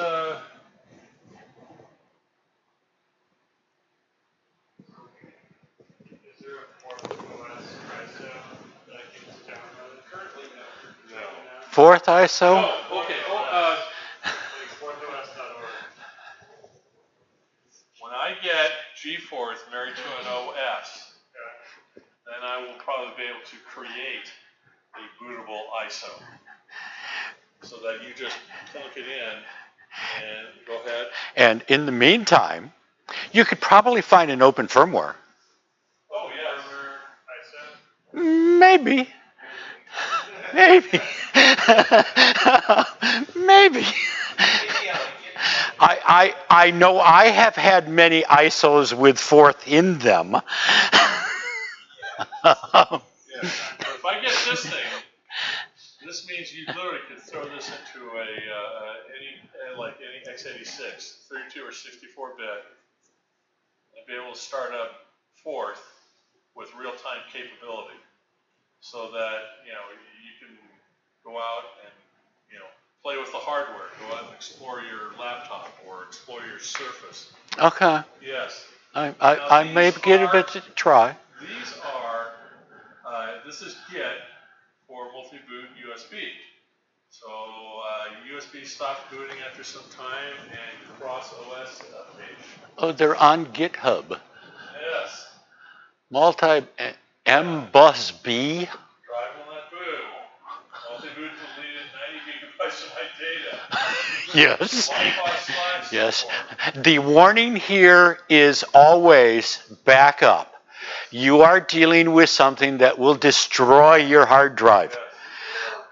This will work with CentOS. Oh, yes, it will. Now, this is interesting. Not unless you're installing a live CD, that you're booting from over your existing hard drive. That's what I was doing. Or I started out with only taking. Well, I only wanted to use half of the hard drive originally. This was a Windows 10 machine. It was perfectly functional, and I hit the wrong button. what were you using then? Probably a Ubuntu installer. No, I mean, did you boot off of A live CD or a live USB. Did you use like gparted or some other partition utility? That's part of the install procedure. Yes, it is. I know it is. A part of the Ubuntu install procedure. Always partition it yourself. Yeah, but then you have to remember how to do all of that and how to set up all those partitions. For one, it's extremely easy. For one, there's a lot of free partition tools. Yes. You don't use Windows. You just resize the partition, you set it up, just use half the disk, and then you install it on there, and then it'll install the header. Right. That was the goal. I hit the wrong key. Okay, operator. And that will kill you every time. And there's no software that can protect you from operator error. This is interesting. EFI boot using grub does not work for Debian Live 9.3.0-6. Oh yeah, there's all sorts. That's the other thing I love about installing Linux is, oh, this doesn't work here. Oh. Yeah. So, but you do have a grub type thing. So if you can search for something that might look similar to your problem, then yes. Yeah, yeah. Most of the stuff I can solve. I can't do anything about my fat fingers. Okay, what about Windows PE? Ooh, why would you ever? Windows PE.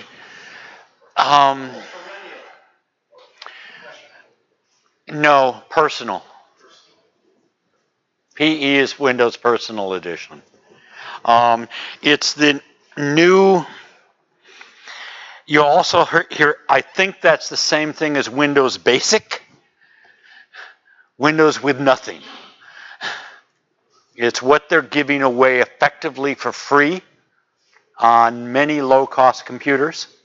You'll end up with this thing called Windows Basic that there's nothing in it. It's just basic Windows. Yeah. DocsMicrosoft.com says Windows PE is Windows 10. Windows PE for Windows 10 is a small operating system used to install, deploy, and repair Windows 10 desktop editions, Home, Pro, Enterprise, Education, etc. Windows Server 2016 and other Windows operating systems. So it's a repair tool. Yeah. You can set up your hard drive, install Windows, capture and apply Windows images, modify the Windows operating system while it's not running, set up automatic recovery tools, recover data from unbootable devices, and add your own custom shell or GUI to automate these kinds of tasks. So it's like an administrative or repair tool more than an actual operating system which you use to run Word or PowerPoint. Okay. So it's even smaller than Windows Basic. Yes. I have another question, something I haven't figured out. I used to have Linux on half of my hard drive and Windows on the other half. Yeah. And I would run from Linux, I would run VirtualBox or QEMU and just use the other partition, the Windows partition, as the image file and boot. With VirtualBox, I would boot the second Windows partition from within Linux. That doesn't work with newer versions of Windows because I think it detects the hardware. What you have to do on all Windows 8 and up is you have to disable, what's it called? Secure boot. Secure boot. You have to disable. You are not going to boot Linux under secure boot ever. Boot Windows within Linux on the secure boot. Once you use secure boot, then you are in a secure OS that will not let anything else boot. But I'm booting within QEMU. So. No, you booted Windows and then booted QEMU. Okay. You cannot run QEMU, as far as I know, in secure boot. Okay. Even with like Tiana Core or whatever? I've done that with Tiana Core. You'll be able to get some things up, but you can't get down and I don't know that you can boot a whole OS. It's the problem that VMware, all of the virtual machines have with secure boot is you basically have to turn it off. Okay. You may also have to turn off Hyper-V, the virtual memory, the virtual machine manager that's in Windows 10. Okay. Maybe I'll just use Windows XP on it. That is a whole bunch easier. They've made it very, very difficult. So, yeah. I can get up Docker stuff with Hyper-V turned on because it uses the Hyper-V, But if I try to install VMware, have to turn off Hyper-V. And I'll suspect that QEMU, seeing it as another virtual machine, will conflict with Hyper-V also. You just have to start turning things off. In that case, I'll just use Windows XP on the second partition. Yeah. It is nice to have seamlessly turn on seamless mode in VirtualBox and just use that as like line or Windows. Yeah. It's nicer than Why not Ubuntu on Bash on Ubuntu on Windows? The WSL. Well, I run Linux for most everything, but some software only runs on Windows, and then I need to. Yes, and it's a. Doesn't. Not everything. React OS. That's another one. That's another one, but. The WSL, the Windows subsystem on Linux, that's in Windows 10, has gotten very good. It is very good. It won't compile Android yet, but it's getting closer. It's getting closer. That you effectively have a full Linux system inside Windows. And it's real nice. That's the way to go. Because that's Hyper-V. Hyper-V is running that. And boy, is it fast. Oh, it's so fast. You're almost native at that point. Yeah, I played that with my grandnephew. Huh. You know, he was like 10. He wrote his first computer game. So Yeah. I'm going to make sure I get him introduced to Linux.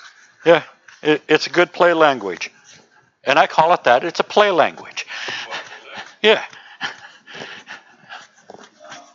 Not really that much play, seeing as every one of those SpaceX rockets goes up in minutes. Well, I know. That's the best play toy. So did the one before that. As long as it's not doing enough, Yes. You can turn.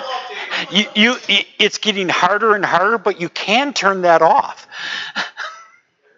I remember a couple years back, Chuck Moore we were in break one fourth day, and Chuck Moore was about to start his presentation with his Windows laptop. Oh, and he lost the whole thing. Yeah. Update, and just locked it up for 20 minutes or so. Right. And he had to borrow another computer and convert his system over. Yeah. I think Greg had a computer that he could use. You know, the discussion here is very depressing.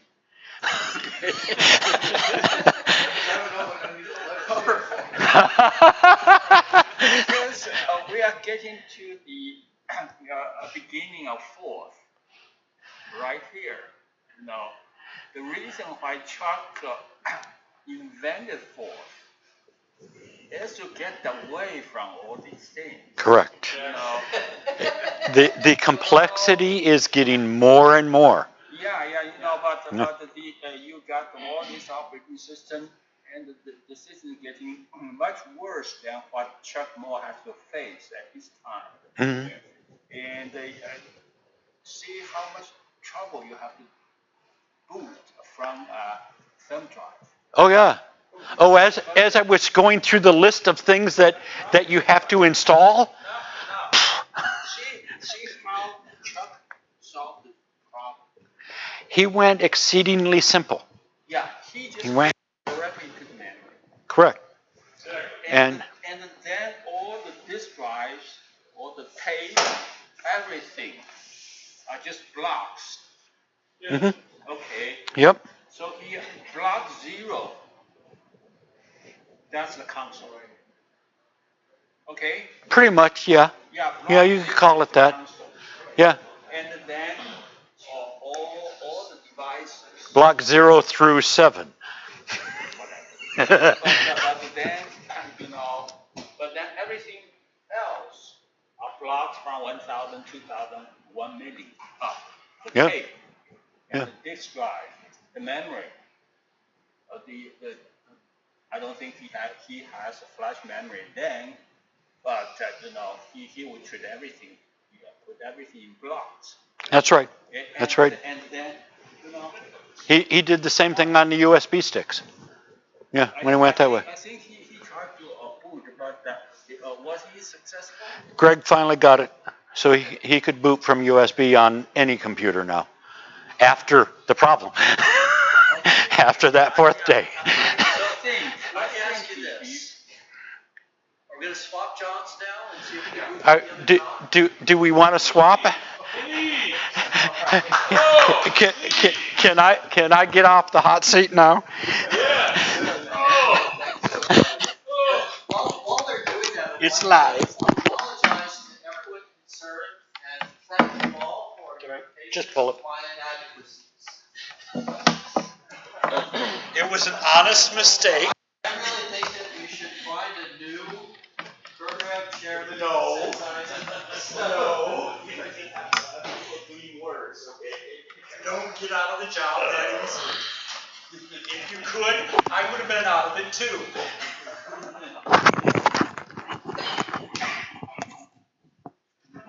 So I would think that if you can get Chuck's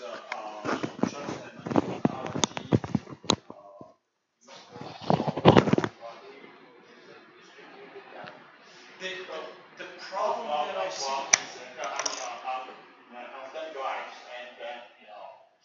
The problem that I've got with going that simple is scaling it up.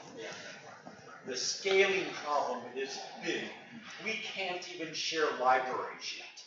While there's a lull in action, I wanted to remind everybody that there is no meeting next month. The next meeting is in June.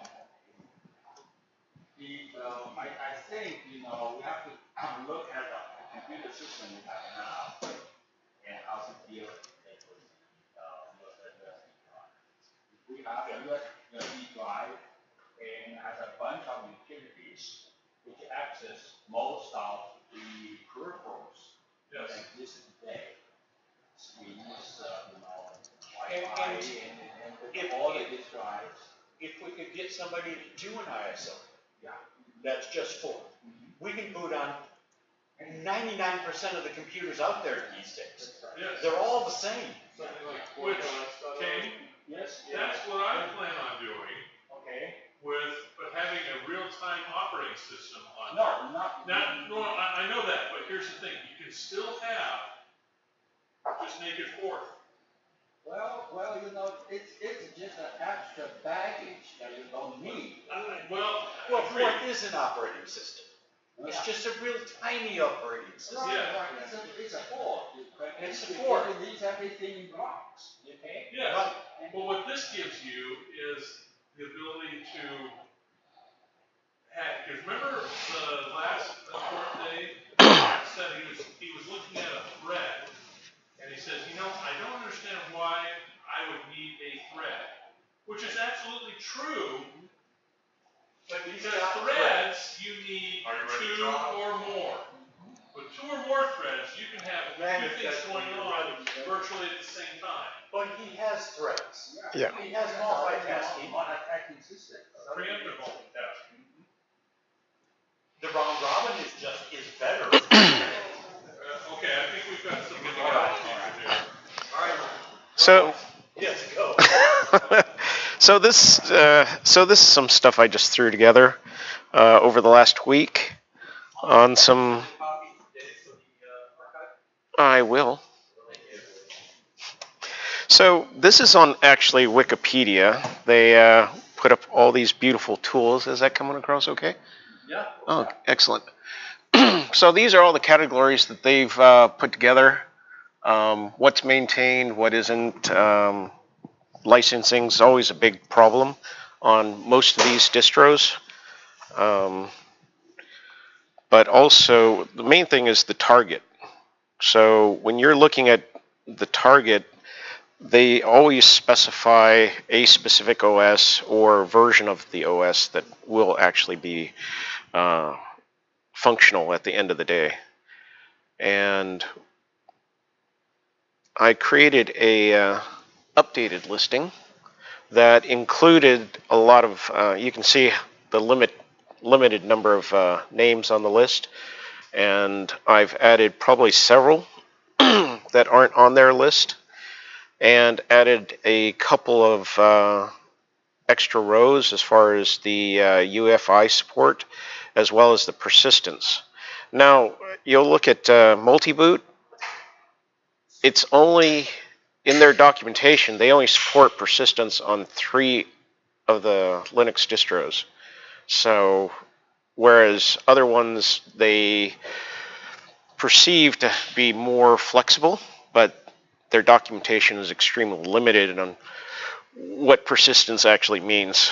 So we'll have all these charts and stuff available for everybody so that they can just download those. One of the, we're just going to kind of go through this list, not all of them, but the ones that are currently available. And you'll see that most of them actually run on Linux and Windows, but some are primarily for Windows. Like, is my mouse there? Yeah. So some of them are like .NET related. So those definitely will not work on, if you ran them, I guess, on a Windows or Linux VM or something with Windows. This is a really amazing tool, but it's extremely complicated, as you can tell by all the fancy buttons on here. Most of the distros you'll find when you're creating a multi-boot tool requires you to prepare the USB ahead of time and then write it out. Some actually will create the structure for you, but sometimes you got to do it yourself prior to, and then load the ISOs in a given partition. Rufus is one of my go-to favorites. It's Windows only, but it is a non-multi-boot tool if you just want to write an ISO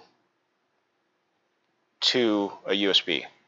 I mean, it's no frills, works perfectly, and pretty much covers every UEFI and everything up to current date. And he's always upgrading it. And that's one of the things, if you look on here, this entire maintained line here, you'll notice that these are all actually up to date. I checked every single site to see if they're actually still updating these, so these are current. UNet bootin is really nice because it allows you to actually download through the utility the ISO that you want. So it will actually fetch the ISOs directly from their source. Universal USB installer. This one's both for Windows and Linux based, and pretty much is just auto config, no frills. Win setup USB. As you can see, that all the tools are like right on the main page, but they've actually modified it from their previous version where they used to have more advanced options on this page, but then you have to actually go into the advanced options to get all these additional features, as you'll see on the screen here. And this allows you to configure the specific OS functions, which will, as you'll see right here, the PE actually, go back. PE is for, did I have that? No, I did not. It's a means for pre-installed environment. So a lot of things like higher-end boot CDs and things like that all dealt with Windows PE-based booting techniques since it was primarily for Windows. to create a pre-install environment for your boot ISO.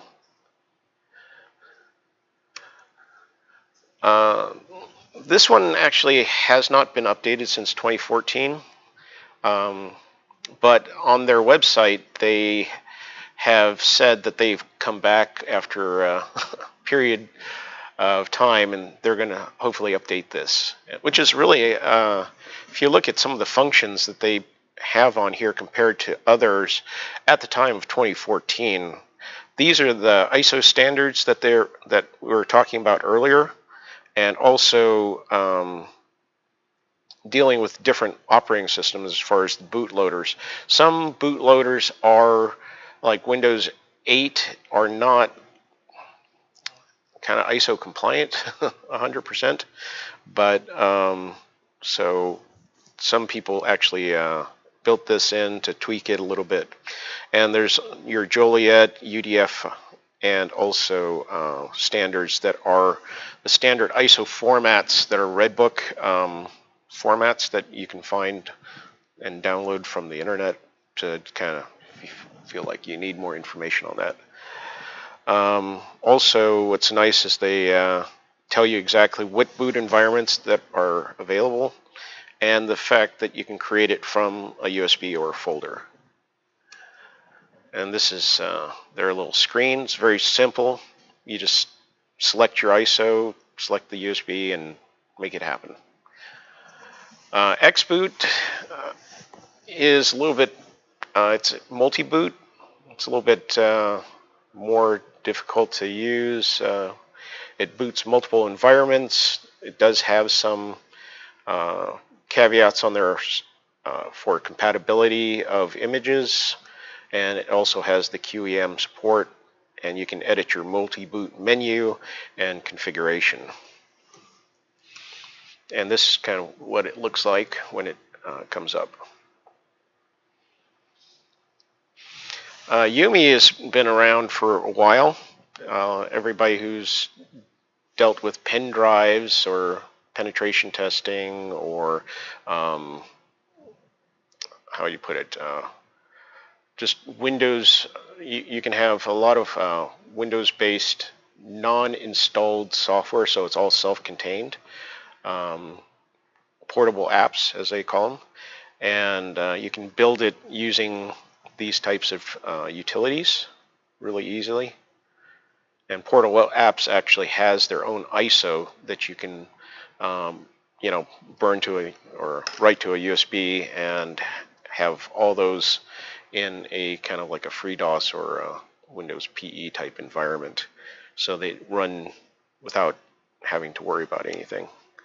This is their multi-boot menu. Comes up when it boots, right? Correct. So a lot of them have system tools built in. You can change configurations. A lot of really, really nice features. Some of the warnings actually in Yumi, which is very similar to a lot of ones, is go back here, is that there are limits to storage distributions. Like for the Casper on a lot of, which is the Casper persistent share, is usually 4 gig in nature because it's always a FAT32.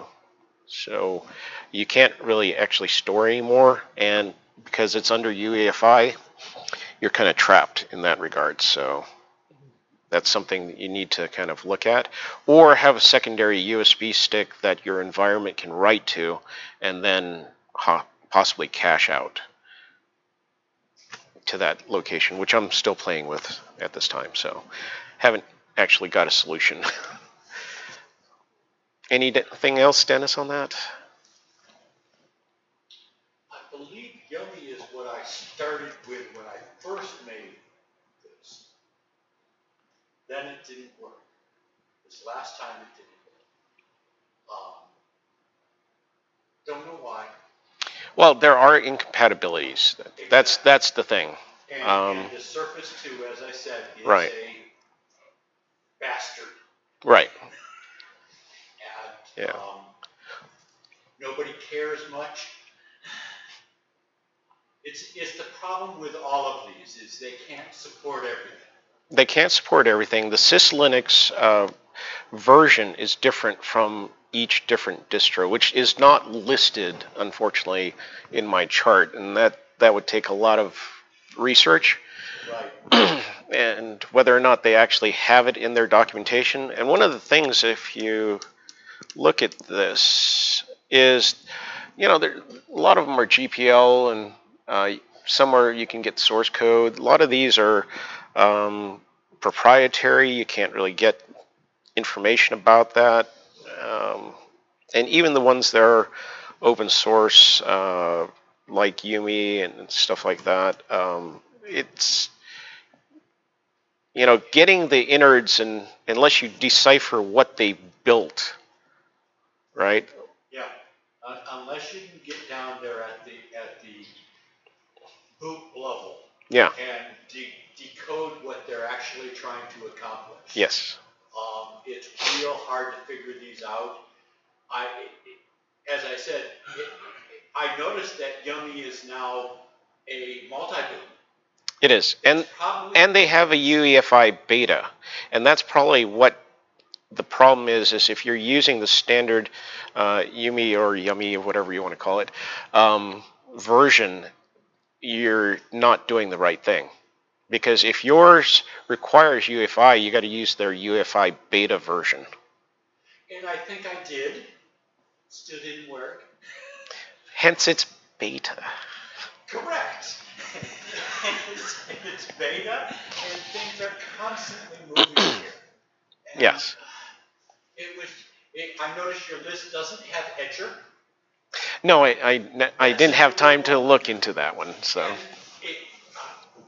That one worked the best of all of them that I found right, that I was trying. Mm-hmm.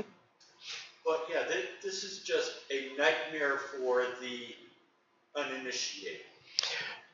It takes a lot of playing around to get it. Because like one of the things that I wanted to do is, you know that, you know, color forth, right, is when you, it's self-booting off of a floppy, right? Actually, it's now USB. Okay. That's what they fixed. Right. And the thing is by, let's say, writing it to a USB, you can actually turn that USB into an ISO, right? And then you gotta work at it. But you can turn it into an ISO, right?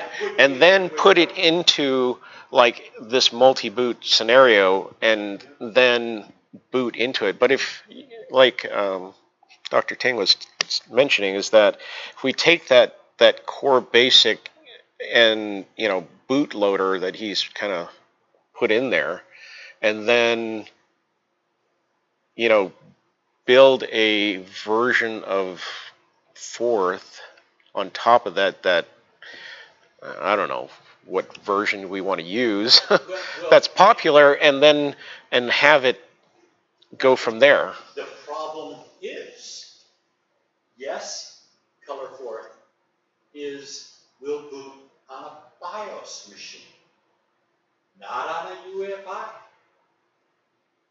It won't handle a UEFI. Yet. So we've got to bring ourselves up to where the world is now. Yeah, I know. It's not the 1960s, right? Because it is dependent on an Intel processor. Oh yeah, the color forth is. Color forth is. Yeah. Mm-hmm. Color forth is x86. And switching back between ARM and Intel will be difficult, so we might have to have two. Or a machine code layer that's like an assembly layer. Or, well, we'd have to have two machine code layers. Yeah, right, yeah. No matter what we do to handle both ARM and Intel. It should be too hard. Not all of this is doable. Yeah. All of this is very doable to accomplish. It's just going to take a concerted effort to make this happen. Yeah. It's not trivial. Yeah, you see, Open Boot actually showed us a very nice way. Yeah. We can handle all the devices. We can. We can. Now, What we do is to have a system which can handle all devices, and then computer can do what right, as Andreas said, Open Boot's a big system. Yeah, that big is big because it has to deal with lots of devices. Well, actually, most of the device support was put off to the device drivers. Most of that's not in Open Boot. That you actually loaded a driver off of the controller card.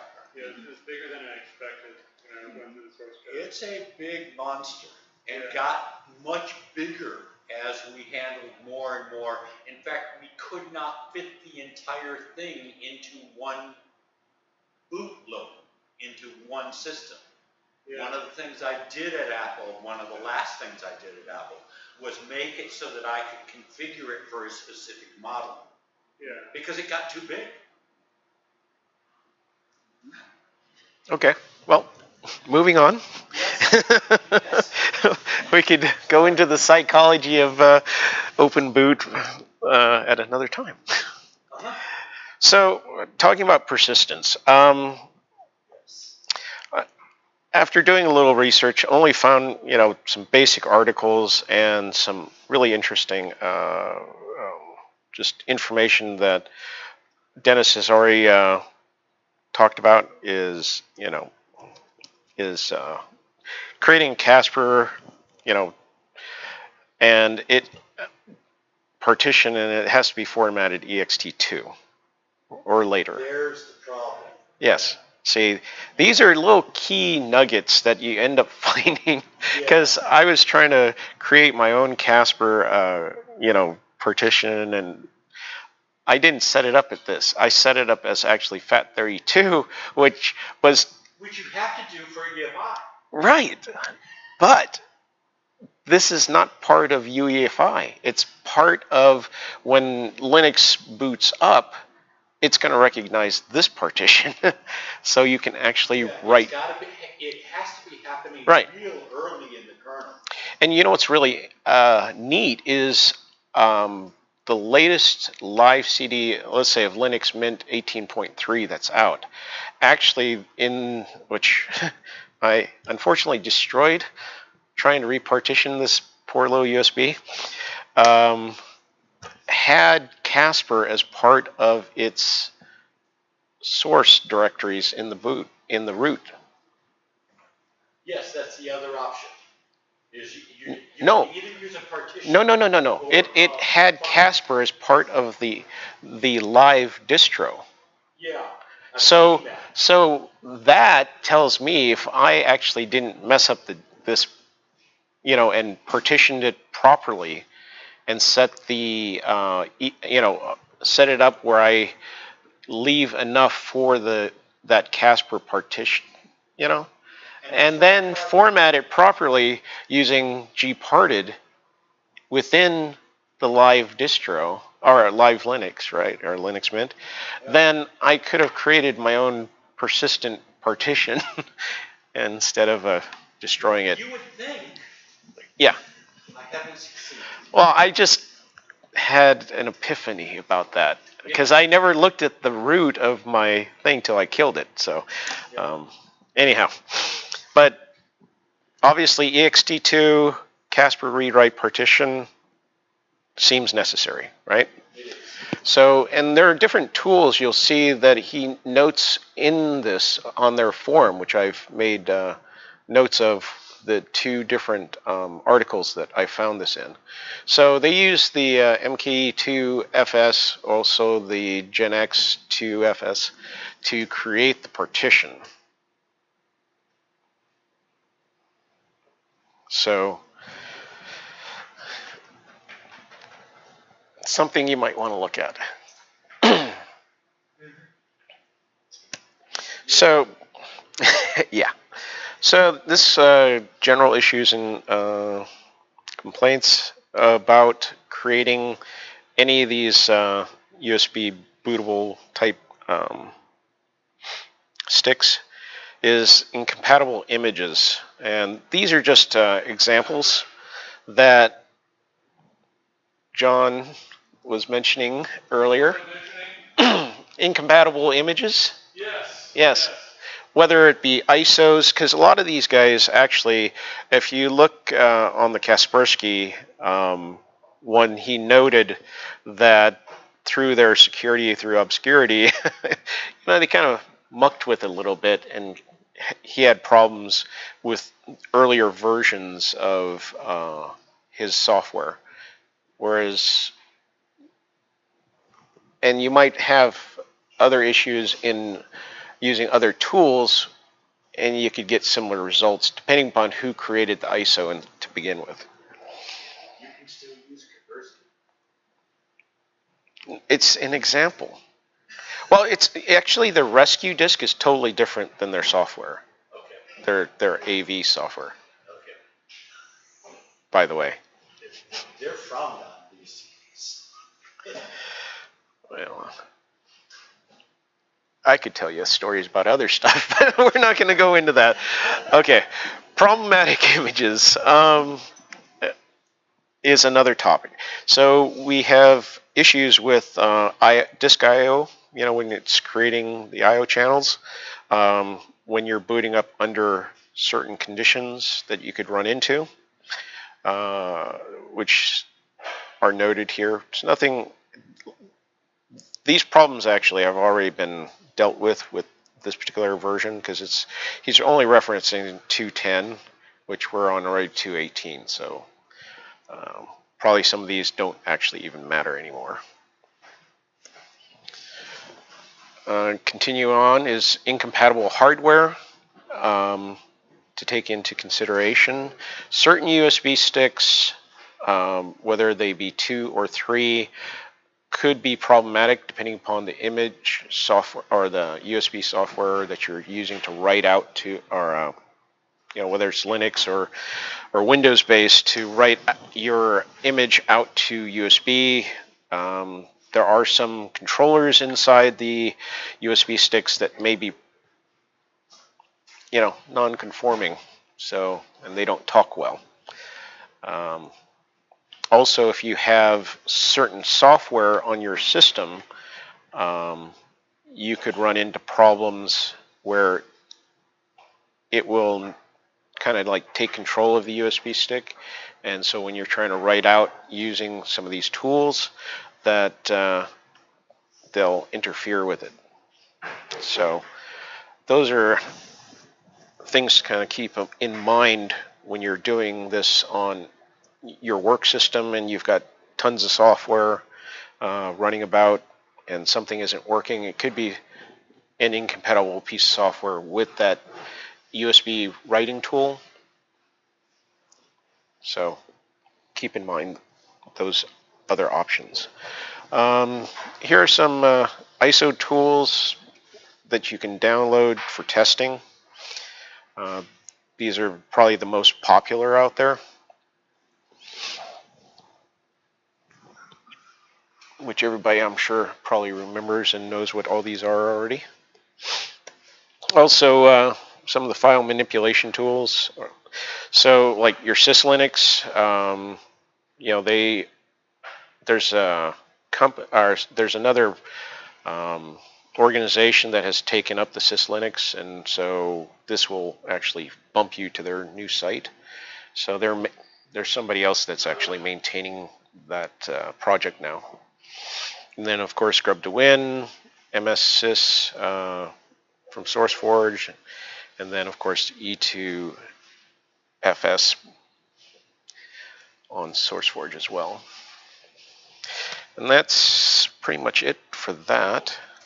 So I'm going to do a quick boot up on a USB stick that I created using a multi-boot tool called Sardu, which let's see if we can. So you can see here in the boot, you got UEFI here, or EFI.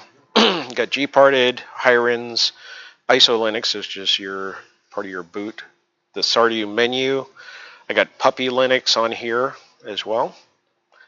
And then notice it has Casper. Right, so let's go ahead and reboot.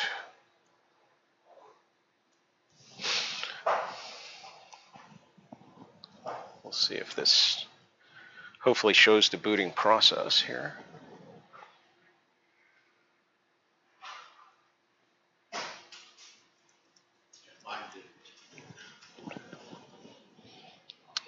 Yeah, this isn't either. Getting a display driver out of the bootloader. Well, the thing is, it should be. I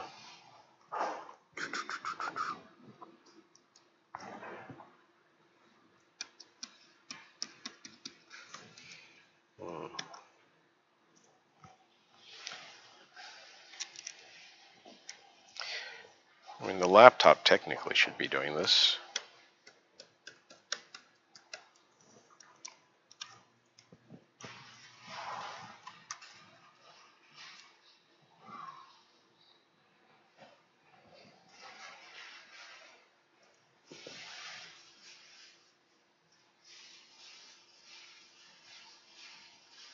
There we go. All right.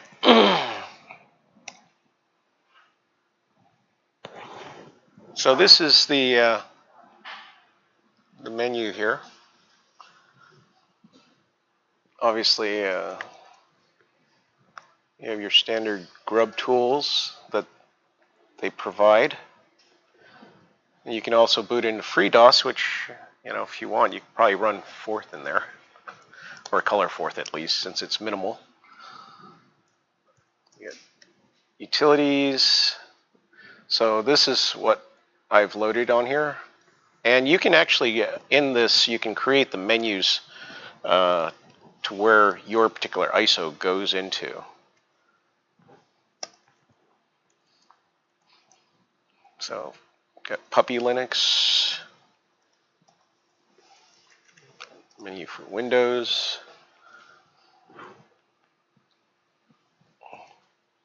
Of course, that doesn't exist anymore, right? So nobody saw that, right?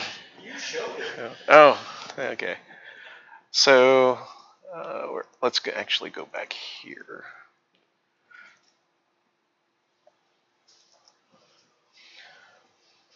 Let's see if this shows up. So yeah, you can boot into any environment. You can boot into your OS, Linux.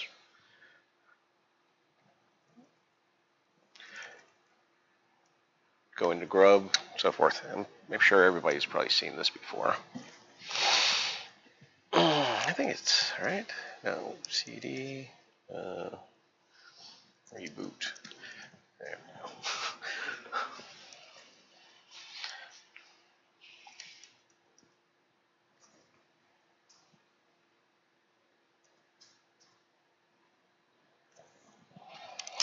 Yeah, actually, you have to unplug and replug this in, and I think it recaptures it.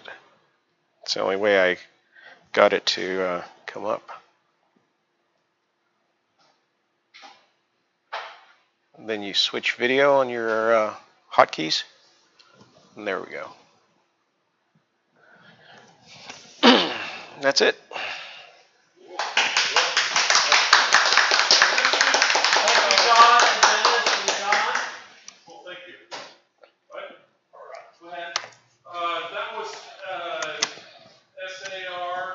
Sardu. Yeah, it's a guy in Italy that actually makes it. He's actually charging money for it's like only $10 or something like that for a really cool ISO which has a lot more tools. So he's developing this, and this guy actually lives on a small island, I think like sheep herding or something like that. But it's really cool that this guy is out in the middle of someplace programming and creating an amazing tool. I mean, it's pretty awesome. Mentioned it on May 25th.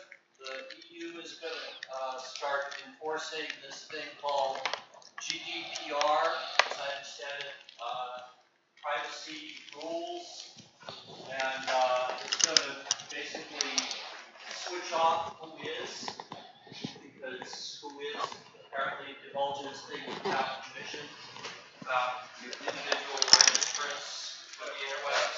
Well, this is going to take advantage of Just that. only you, but you know. And more people. Anyway, it's going to be a cluster bleep, and if you look at the Slashdot article and Google it, I'm sure you'll know more than I know right now in the space of 30 seconds. So if you're interested in that stuff, good luck. So what Look you're it up. saying is, you do it because somebody in the European Union, no basket. They were mulch. I don't know what it means to you and me. I do know that it's going to cause a lot of problems because... Yeah, because now you get some nefarious people. Now you can say, oh, I hang out, if I have my website registered in the European Union, I can do whatever I want. Well, no one can actually find out who I am. I don't know. The EU people that are responsible for the privacy rules are saying, well, you guys expected a moratorium on enforcement, and there's no such thing. It's going to start being enforced day one on the 25th. So good luck. Yeah. There you go. You will?